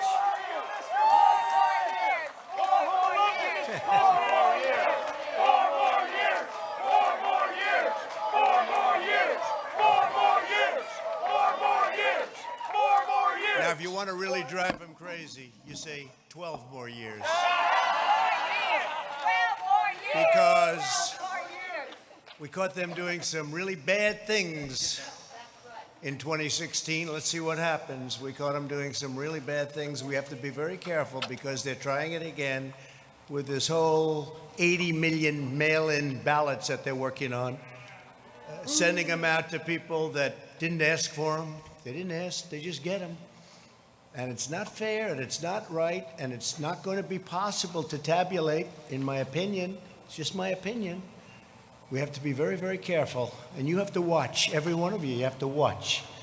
Because bad things happened last time with the spying on our campaign, and that goes to Biden and that goes to Obama. And we have to be very, very careful. Have to be very, very careful. And this time they're trying to do it with the whole post office scam. They'll blame it on the post office. You could see them setting it up. Be very careful and watch it very carefully, because we have to win. This is the most important election in the history of our country. This is the most, you know, for a long period of time, I would say, well, 2016, how special was that evening? Was that one of the great? That was one of the great evenings. But we have to be very, very careful, and we have to win. Our country is counting on it. This is the biggest. This is it. Our country can go in a horrible, horrible direction, or in an even greater direction. And before the plague came in from China, that's where we were going. We were going in a direction like we had never seen. The most successful economy in the history of our country, the best unemployment numbers in history for African American, Asian American, Hispanic American, women, college students, bad students, good students, everybody. If you had a diploma, if you didn't have a diploma, it didn't matter, you were doing well. Everybody was doing well.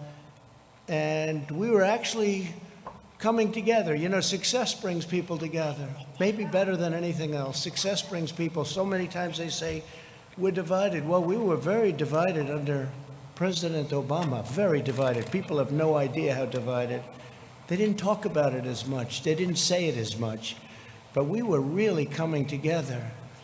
And I was speaking with Democrats all of a sudden because the success, the markets were at an all-time high. And by the way, take a look at what's happening with the markets. Take a look at your 401ks, which you probably do every hour.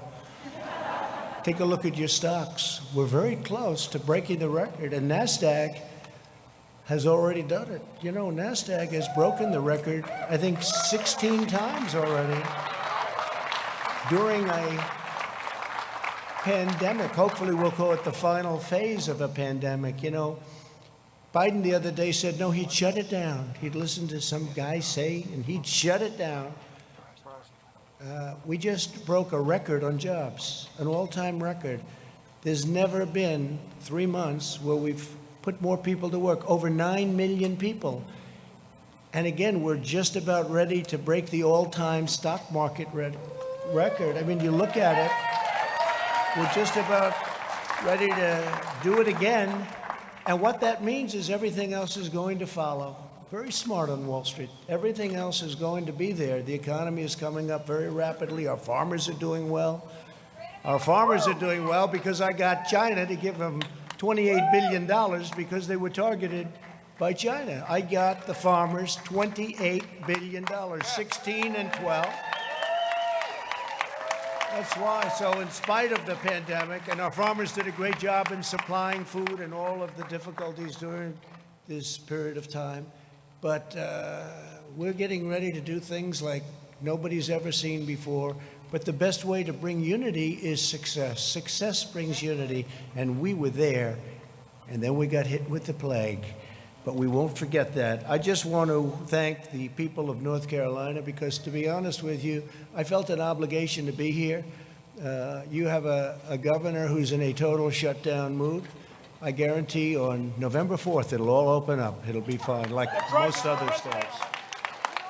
On November 4th, you know, these Democrat governors, they love shutdown until after the election's over because they want to make our numbers look as bad as possible for the economy. But our numbers are looking so good. And frankly, I used to say a V, and people would say, well, maybe not. I don't think so. Some would say, no way. We have a super V. You're right. It's now looking like it's a super V. Our automobile numbers are incredible, both used cars and brand new cars. Our manufacturing numbers incredible. We're putting a lot of manufacturing jobs to work that the previous administration said you'd need a magic wand. You'd need a magic wand for manufacturing jobs. I don't think so. I guess we had the magic wand, that's all. But we're putting them, again, we're putting them back, we're bringing them back.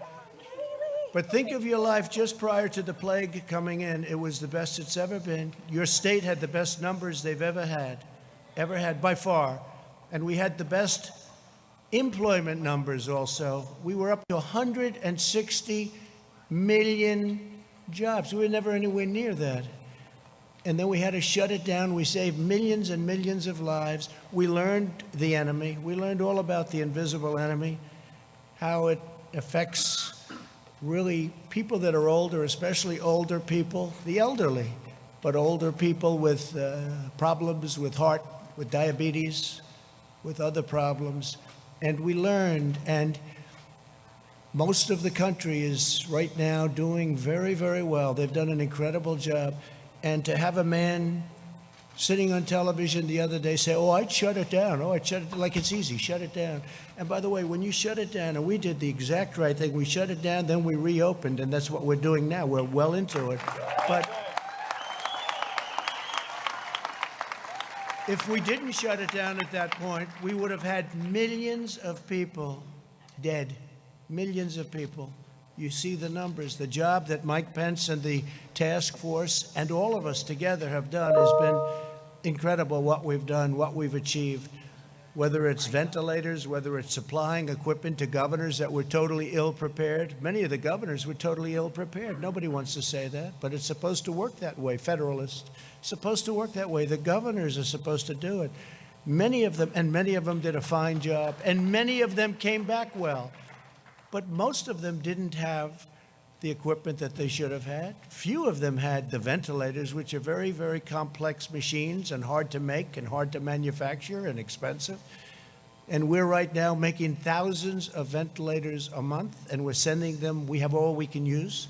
Our whole country, every state, we're stocked. We're stocked. And I always say it, I'll say it again, there's never been a person that needed a ventilator that didn't get a ventilator. Every single person that's ever needed a ventilator, with all that you've heard, with how much, you know, they said we didn't have. Again, I took over a country whose military was depleted and whose cupboard on this front were bare. The cupboards were bare. We didn't have anything. We didn't have a thing. We had very, very little. And we did a great job. We haven't been given, and it's not for me, it's for the incredible people, the generals, the admirals, all of the doctors, the nurses. And yet you saw yesterday convalescent plasma. You saw remdesivir. You'll soon see vaccines pouring out years ahead of what they would have been under a more traditional, let's use that term because it's nicer, a more traditional administration, where they would have taken years to come up with this stuff. We're coming up with it like nobody's ever seen before. The FDA, Dr. Hahn, I want to thank him. Alex Azar, I want to thank him.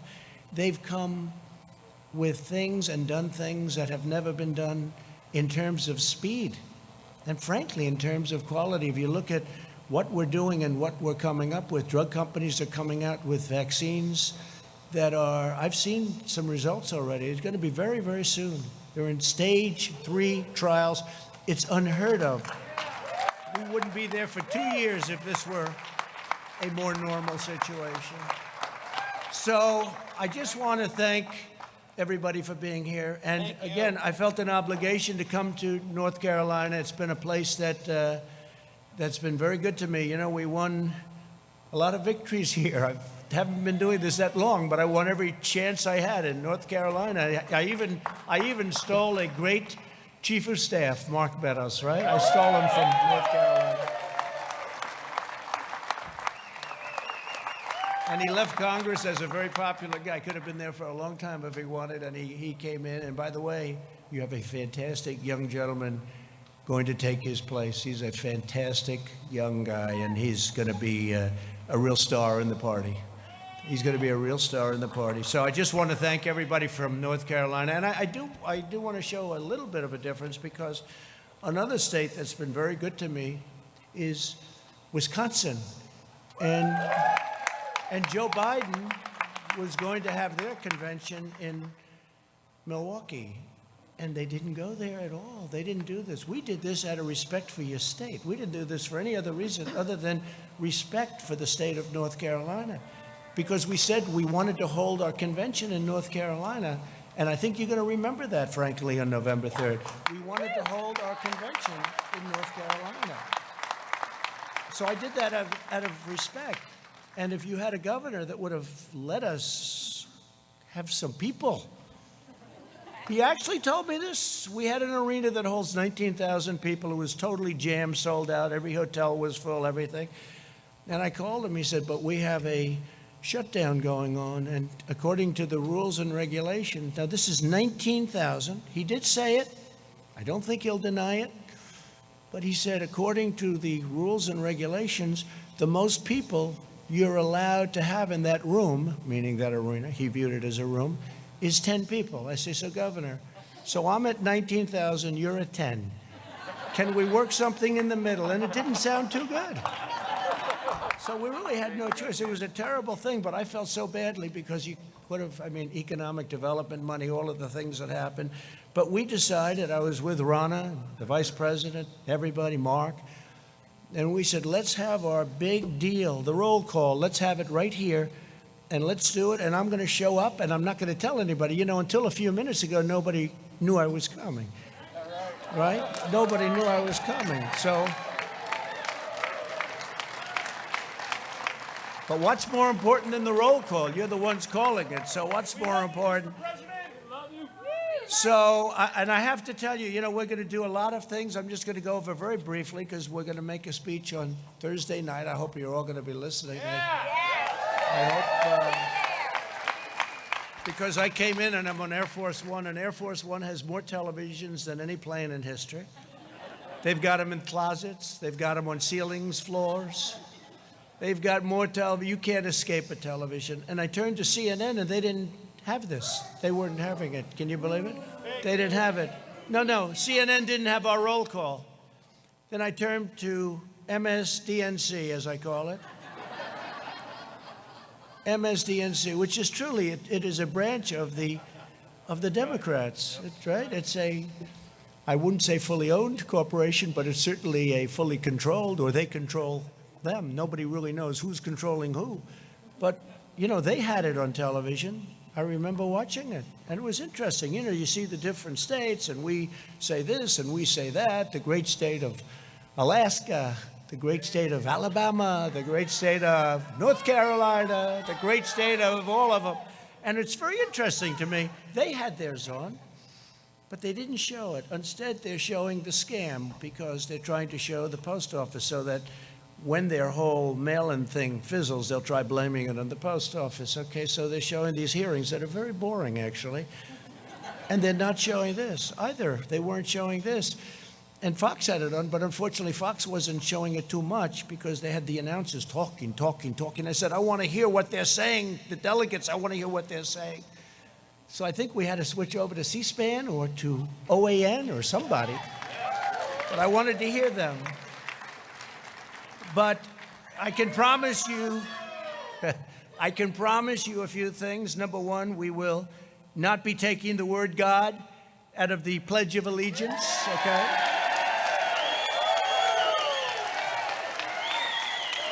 Like they did a number of times at their caucuses, so they took the word God out. I heard it. I was listening. I said, that's strange, you know, sort of weird. You've heard it all your life, right? Under God, under God. All of a sudden, those two words are missing. I said, oh, he must have made a mistake. He must have, maybe the teleprompter wasn't working, or his book wasn't working that I have right here. Something wasn't working. Must have made, but the problem was then the next day I heard it again. I said, that's not a mistake. That's pretty, and then they immediately went into a mode. No, we didn't mean that. No. We didn't say it for the convention. We didn't say it. No, that's where they're coming from. That's where they're coming from. You can say it or not say it. That is where they're coming from.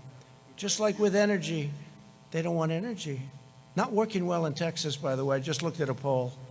And by the way, it just came out that we have received 51% in the big and very important Rasmussen poll. And my numbers actually went up during the Democratic National Convention, 51%. So think of it. Think of it.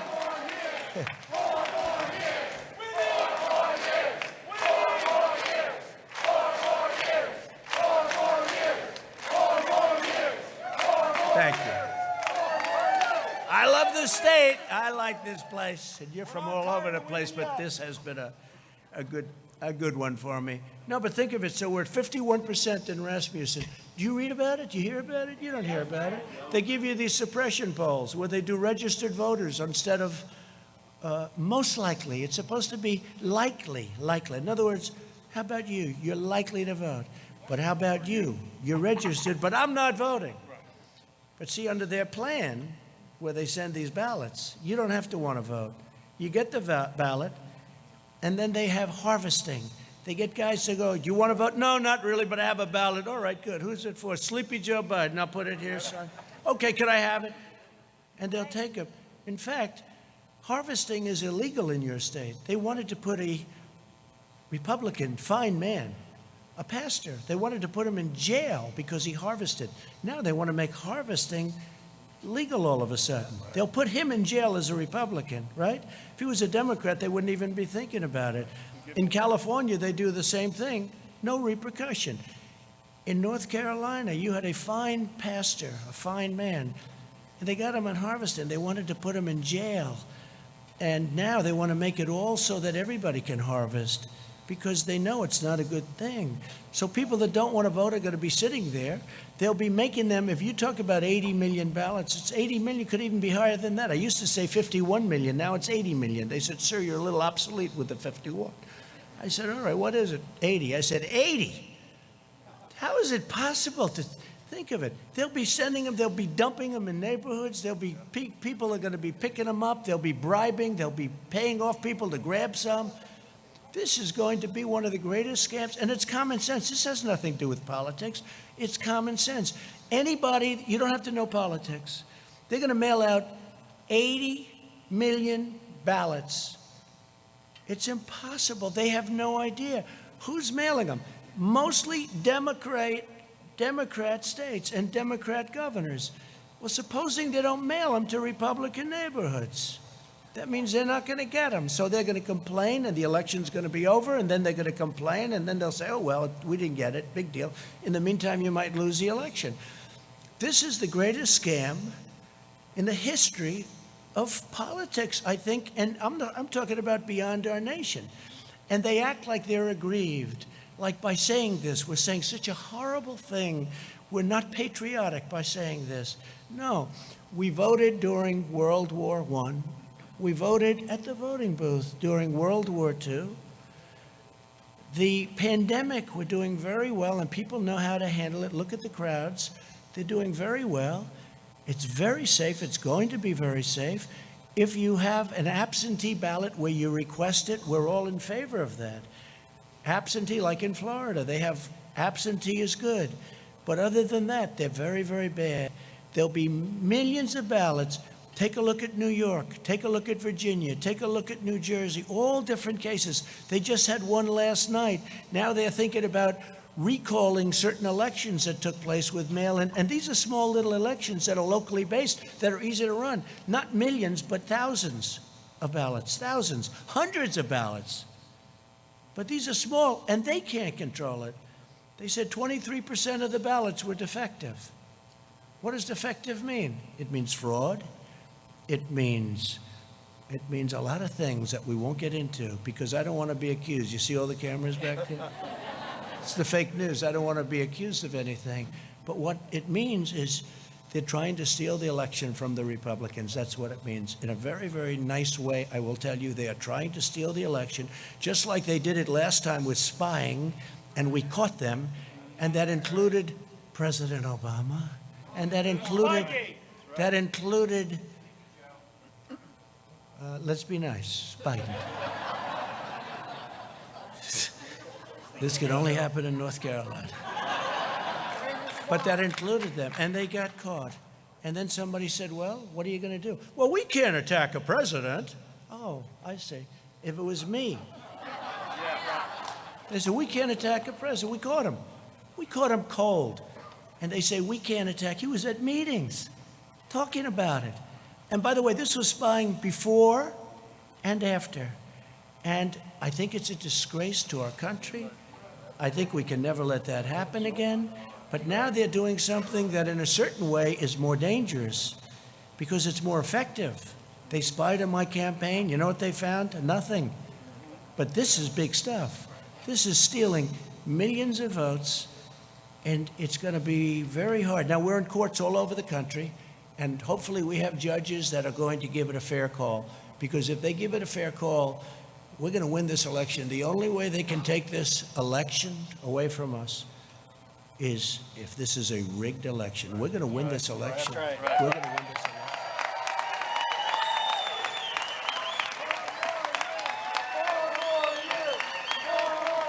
So I'm just saying we cannot have these live, we call them live, some people call them universal. I like the word live. These live mail-in ballots sent to everybody, including mostly people that never asked for them. Think of it. You're sitting there, you get a ballot.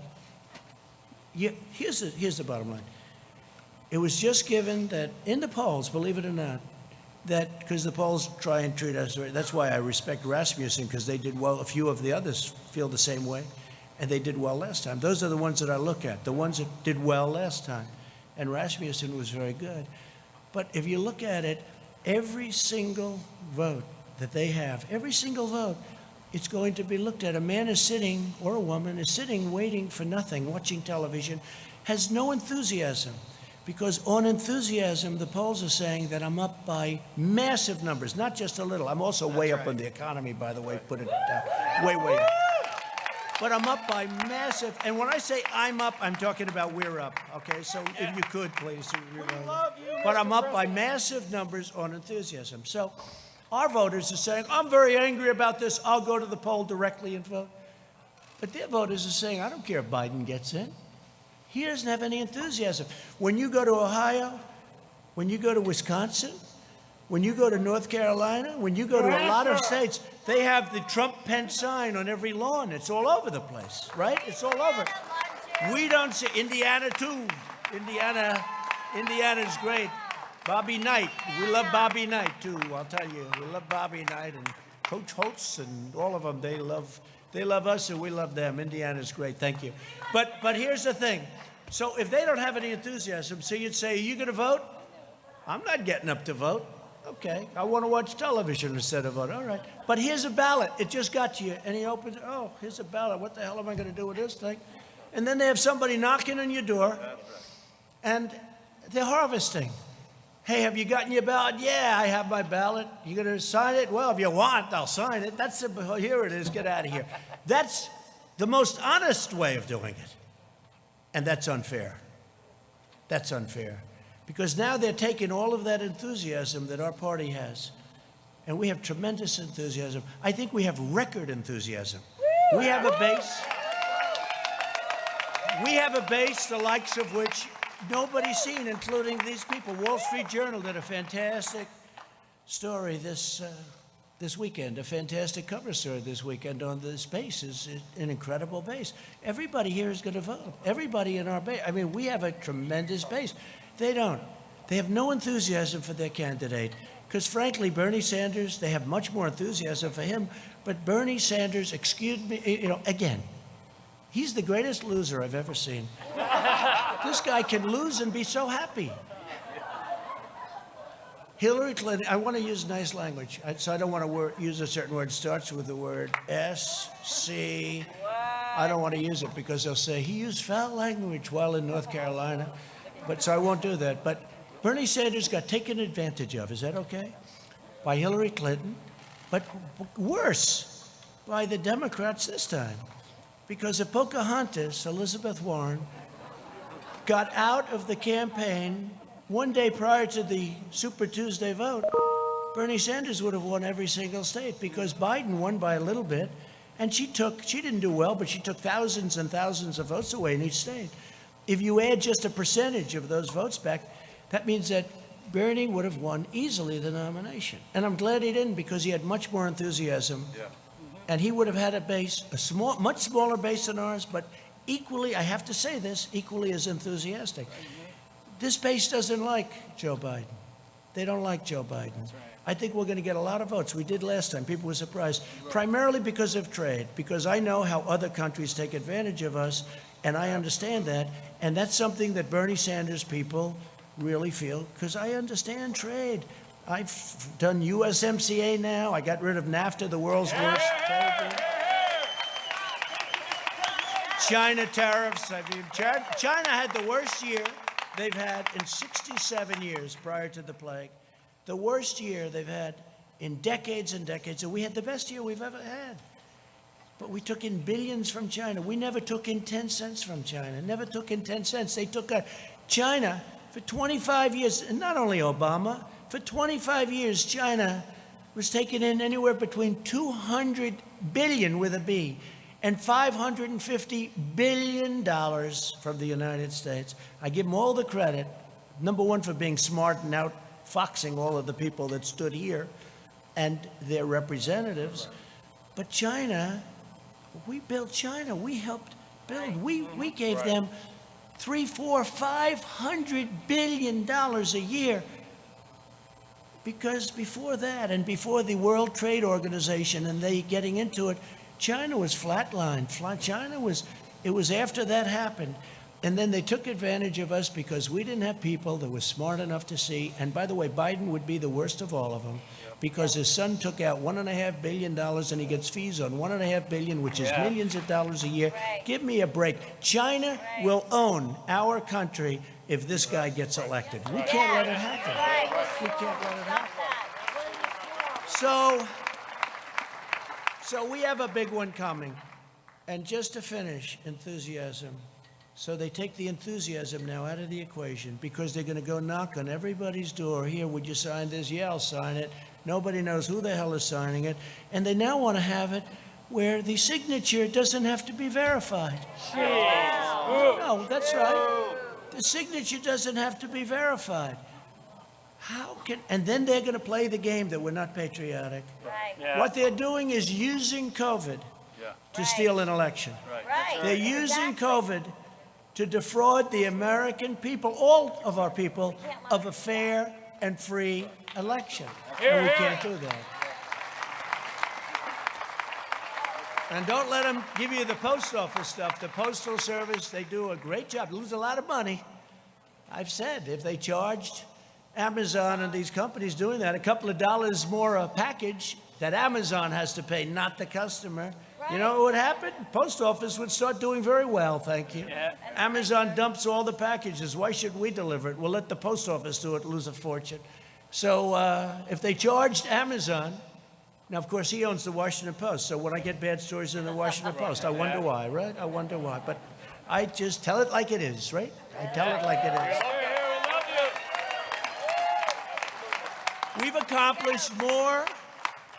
accomplished more during the first 3.5 years of this administration than any president in the history of our country. And I'm not even getting, pushback. I've been saying this for 2 years, for 3 years. I used to say for 2 years, for 3 years. But we've done more, let's say just about. This way they can't say, well, somebody won a war or something, right? No. We've accomplished more than just about any administration in the history of our country. We've secured our borders. We've built our wall, which will be finished very shortly. We brought back manufacturing jobs. We've defeated the ISIS caliphate and killed al-Baghdadi. We also killed the greatest, biggest terrorist, maybe of them all. Soleimani, we killed Soleimani, right? And al-Baghdadi. We appointed 300 new judges. By the end of the first term, we will have appointed 300. It's an unheard of number. That's because President Obama was very nice and he gave me 142 openings. And historically, you get no open. When you become president, first question you say, how many judges? They'll say, none, sir. Because the other previous president, they want to, it's a very important thing, federal judges. So I've appointed, we will have appointed 300, could be even more than that by the end of the first term. And I sat down, first day I said, how many judges do I get to appoint? They said, sir, 142. I said, 100, because you know what? He thought that Hillary was going to win. Right? And the Republicans did not make it easy, let's say, but if you have enough time, there's not much anybody can do about it. We ended up with 142 judges, and then we've added many, many, and we're going to end up with 302 great Supreme Court justices. And remember this, I'm saying that I'm demanding, actually, a list. Let Biden put up a list of the judges he's going to appoint, that he'll take them out like I did. I had 25, and we're going to take it out of that list. And we're going to be announcing a list over the next couple of weeks with the judges that we had, plus we might add a few more, so you know exactly where we stand. He can't do it because he would appoint, it's not him, he has no choice. The radical left will demand that he appoints super radical left, wild, crazy justices going into the Supreme Court. Your American dream will be dead if that happens. It'll be dead. And by the way, the next president, so I've had two. Some presidents have had none. I have had two in a relatively short period of time. But I will tell you that the next one could have 2 3, 4, and even 5. The next president. This is so important. This is so, whether you're talking about life, whether you're talking about Second Amendment, whether you're talking about military, this is so important. We have to do this. We have to win this election. But we brought back manufacturing. We rebuilt our military. We wiped out ISIS. I mean, think of it. When I came, ISIS was all over Iraq. The prime minister of Iraq was in last week, and he said, I want to thank you for defeating ISIS. I said, now, are you talking about me or the United States? You. Because when you came into office, it was a mess. They were all over Iraq and Syria, and you defeated them, sir. I said, good. Tell that to the media, please. Would you do that? And he said, I will. So let's see if he does. But we passed the biggest tax cuts and regulation cuts in the history of our country. We replaced the worst trade deal ever made, NAFTA, with a great USMCA deal that's going to keep our companies here, and it's going to be treating us very nicely. And I wouldn't say the other two countries were thrilled with it, but they were happy enough. And we did that, and that's another thing. They said, you'll never be able to replace NAFTA. You'll never be able to get it. And I got it. We got it through Congress. We fixed a lot of our broken and bad trade deals. We're getting $40 billion now from Japan. We fixed a horrible deal that was made with South Korea. Remember, I was a Hillary Clinton special. She said this will produce 250,000 jobs, and she was right. Except, unfortunately, the jobs went to South Korea, not to us. Okay? She said it would produce 250,000 jobs, and it did, to South Korea. And we stood up to China like nobody's ever stood up between the tariffs and the trade deal, which now, don't forget, when I made that, the ink wasn't dry before the China virus poured into our country, right? The ink wasn't dry. So I view that differently than I would have viewed, because it's done very well. Last week, they had the largest order of corn, the largest order of soybeans. They're doing things, you know, they're very smart. A lot of people, because they see my attitude, a lot of people would say, we're not going to order. They do just the opposite. I got a call last week, sir. In fact, Sonny Perdue is here, the great Sonny Perdue, Secretary of Agriculture. He's here. There he is. Is that right, Sonny?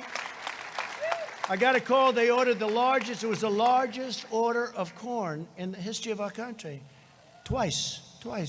The largest order of corn, the largest order of soybeans. So here's how smart. Somebody else would say, running some country, you know, they'd say, well, we're not going to do business with him. He's not saying nice things about it. China's very smart. Instead, they order more corn than we've ever thought possible, right, Sonny? Order more soybeans than we ever thought possible. And now I have farmers calling me up, sir, we love China very much. Please don't be too tough on them, please. It makes it very difficult, Sonny, right? You know, we do too good a job sometimes. We've achieved American energy independence, and we're now #1 in the world by far. And I saw where these phonies, you know, they want to end everything we've done. They want to end it. They want to go to wind. They don't even know if they want to go to wind. I think they want to just basically close up our country because they're taking away our strength. But they want to do something, but there is no such thing. Solar can't do it. I love solar. It's all fine. You know, very, very heavily expensive, very expensive. But they want to go to other forms of alternative energy. And I think that's okay, except we don't have them. And it's not going to power these massive factories. So we need, and hydro I love. It's one of my all-time favorites. Hydro I love, I have to tell you. That's the great dams. You don't see that too much. You know why the environmentalists say you can't build a dam there? But now we can, because we've done things that nobody thought were possible. Like, example, the Keystone Pipeline, we got that approved. The Dakota Access Pipeline, they were all bogged down, right? Right? I got it approved. Now, we've got things that they said you couldn't get done. So we're energy independent, and they said we want to ban fracking. Right? No fracking. They want to. How do you think they'll do in Texas, Oklahoma, North Dakota? Louisiana's going to love it. There's no fracking. There's basically, they want no fossil fuel whatsoever. Okay, no gas, no oil, no coal, no nothing. Okay, so they don't want anything. Now they're getting killed because a poll just came out in Texas. Texas wasn't happy. They want no guns. They want no oil and gas, and they want no God. No God. So it's no religion, no guns, right? No oil and gas. I don't think you're going to do too good in Texas. You know, George Washington could come back from the dead, and he could choose as his VP candidate the late, great Abraham Lincoln. And you're not going to win the state of Texas if you have no oil, no guns, and no religion. I don't think so. You're not going to win too many places. We eliminated Obamacare's horrible and very unfair individual mandate, which basically knocked out Obamacare. It knocked out Obamacare. We've protected your Second Amendment, so important. We've protected your Second Amendment. We've cut drug prices, first time in 51 years. We got drug prices down. Now I did a favored nations clause, meaning we pay the same price as the lowest country that has the best deal. The companies are going crazy, the drug companies. They're taking ads on me. I said, oh, I went to Mark Meadows. I said, Mark, they're killing me. They're spending, they have nothing but cash, okay? Big Pharma, they call it, for a reason. There's nobody that gives the politicians more money than Big Pharma. Nobody, not even close. So I said, well, look, if you're not going to negotiate a fair deal, we're going to do a favored nations clause to the top people, the biggest guys. They said, no, don't do that, favored nations. Don't. Favored nations, because, we have countries out there that are paying a tiny fraction of what our people are expected to pay. So if you have a country, Germany or others, they make, by the way, UK, all of Europe, Canada pays 50%, 50% less. In fact, people leave our country, go to Canada, pick up their drugs, and they come back home. Can you believe it? This is the kind of difference. So I said, no, I want a favored nations clause. I also want a rebate clause, a rebate where instead of the money going to the middleman, who have to be the richest people in the world, they get so much. They get more money, frankly, than the drug companies. At least the drug companies make a product. So I wiped out the rebate where now it goes to people, and I instituted what's called a favored nations clause. And it's very simple. You have that in deals. It's whatever the lowest price in the world. We're the biggest purchaser of prescription drugs by far in the world. So whatever the lowest price is that other countries pay. So if you have a country paying 10 cents for a pill and we're paying $2.50, and it's not such an exaggeration, believe me, then we get it for 10. So what happens is that doesn't work, so they'll go up a little bit, we'll come way, way down.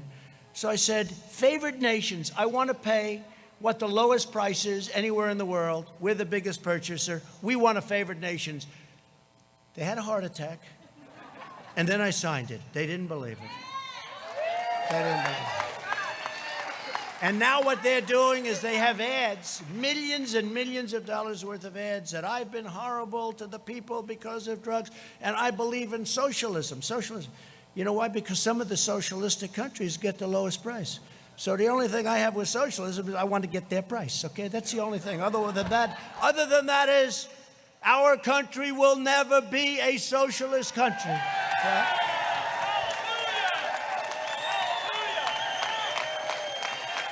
So we cut drug prices, and you could get cuts. You could get cuts.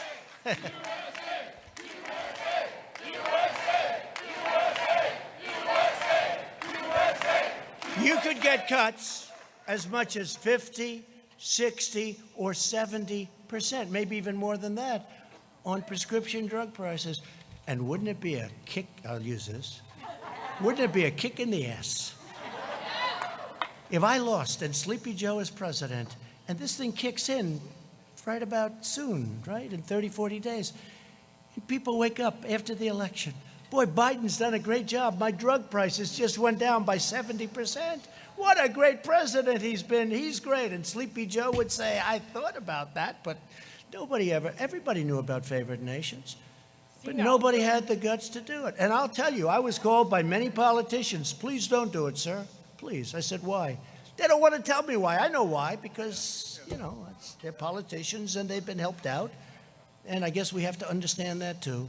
But the fact is that we signed a favored nations clause and a rebate clause, and your numbers are going to come down 60, 70%.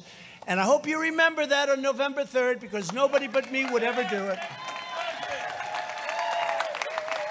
The other thing I've done, aside from very strongly protecting your Second Amendment, which was not easy. That was not easy. And by the way, they will take your guns away as sure as you're standing or sitting there. They will take your guns away. Either that or obliterate the Second Amendment. The right to bear arms. You have the right to bear arms, especially when you look at a Portland and you see how weak those Democrats are. The governor, the mayor, how pathetic. They let them riot every night. We're saying, let us come in and solve your problem. We will solve it for you in 1 hour, just like we did in Minneapolis, Minnesota, right? 5 nights, 6 nights. They have to ask us in. Let us come in. We'll solve your problem. They're almost used to it. This is the way our whole country would be if you ever let a thing like this happen. Our whole country would be. So we protected your pre-existing conditions, very strongly protected pre-existing, and you don't hear that, but we very strongly protected your pre-existing conditions. So we got rid of the horrible individual mandate, which cost everybody a fortune, and we strongly protected. Every Republican is sworn to protecting your pre-existing conditions. It's very important. You won't hear that. You won't hear that from the fake news. We passed right to try. We passed VA accountability and VA choice. We mobilized the largest response since the Second World War. We are doing an incredible job on the China virus, but I'm going to talk to you about that Thursday night. Will anybody be listening on Thursday night? Yeah. And just very quickly, in the second term, among many other things, we'll continue with our military. We built the strongest military by far. It was depleted. Hello, nice Marine back there. It was depleted like you wouldn't believe. We have the best jets and rockets and equipment of any kind. Tanks made in Ohio. Lima. Tanks made in Ohio. So we're going to create 10 million jobs, I think very easily in the first 10 months. That's not, they want to raise your taxes. You know, all my life I've heard as a politician, you like to lower taxes, right? This is the only election where somebody said, we're going to raise your taxes. They're going to raise your taxes, quadruple your taxes.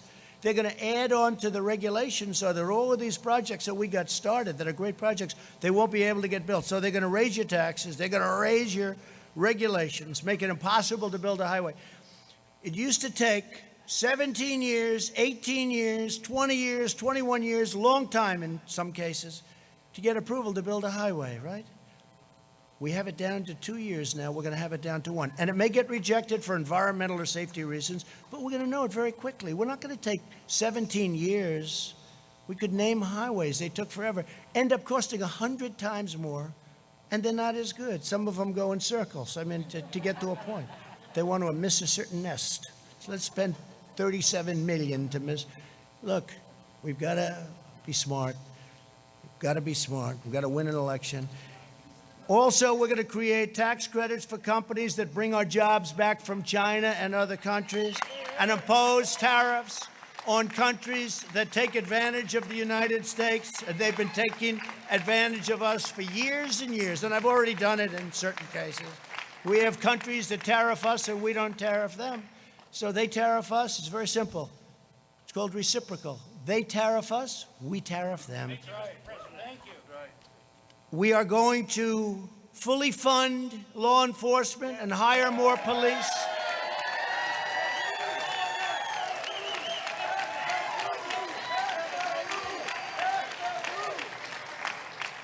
We're going to go with school choice, and we've made a lot of progress on school choice for every student in America. We're going to continue to expand opportunity zones. There's been nothing better. Don't forget, it was us together, that got criminal justice reform done. The greatest thing for the black community, African-American community.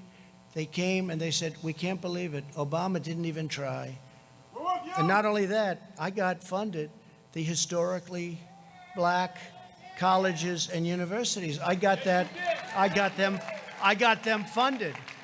They weren't funded. They were year to year. They didn't know if they were going to be around for another year. And they'd come in to the White House, and after 3 years, I said, why do you guys keep coming back? Well, it's a year-to-year deal. I said, that's not fair. So you have to come back every year. and we got them long-term financing and long-term funding. Nobody's done more for the historically black colleges and universities than Donald Trump. Nobody. Nobody's done more for the African American community. No president has done as much as anybody since, and I say it, since Abraham Lincoln. It's true. It's true. Criminal justice reform, opportunity zones with Tim Scott of South Carolina. He's a great senator. He's a great gentleman. Tim Scott is fantastic. Opportunity zones. But think of it, criminal justice reform, opportunity zones, the colleges and universities. What we've done has been amazing. But the most important thing is, prior to the virus, the greatest job numbers in the history of the African American community, the Hispanic community, and the Asian, as I said. So I just want to thank everybody. We're going to get rid of our sanctuary cities as soon as we can so that they don't protect.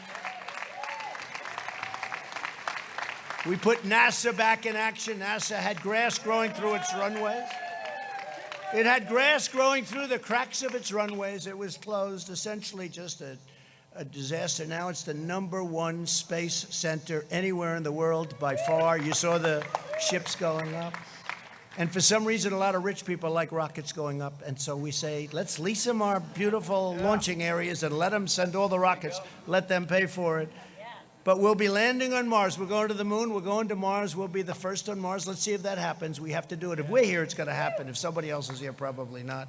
But I just want to, again, thank you from the bottom of my heart. You're incredible warriors. You have incredible strength. You have unbelievable intelligence and patience. It's a combination of both. I don't know which is greater, the intelligence or the patience, but let's assume it's the intelligence, okay? But I have to tell you, I think we have the greatest base of support anywhere, at any time, any election, and people are starting to find that out. They found it out in 2016, and I will be honest, this election, I believe we have far greater enthusiasm in this election. That's right. And we had a level that was a record because they still don't believe what happened. They said, where are all these people coming from, right? We love you. People that were great Americans that never voted, but they were great because they didn't like who they were watching or looking. People were great. They didn't vote. I'll never forget, a congressman from Tennessee came up. They do very early voting. Tennessee, a great state.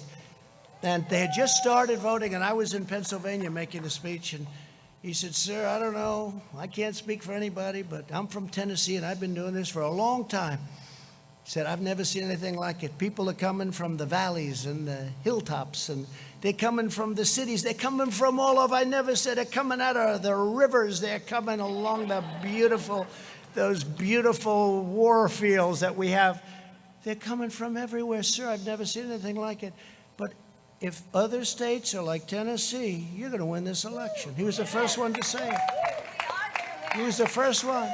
They came from the mountains. They came from everywhere. He said, I've never seen anything like it. And people that be having Trump Pence and the hats, these are people that never were political people. They never wore a pin in their life having to do with politics.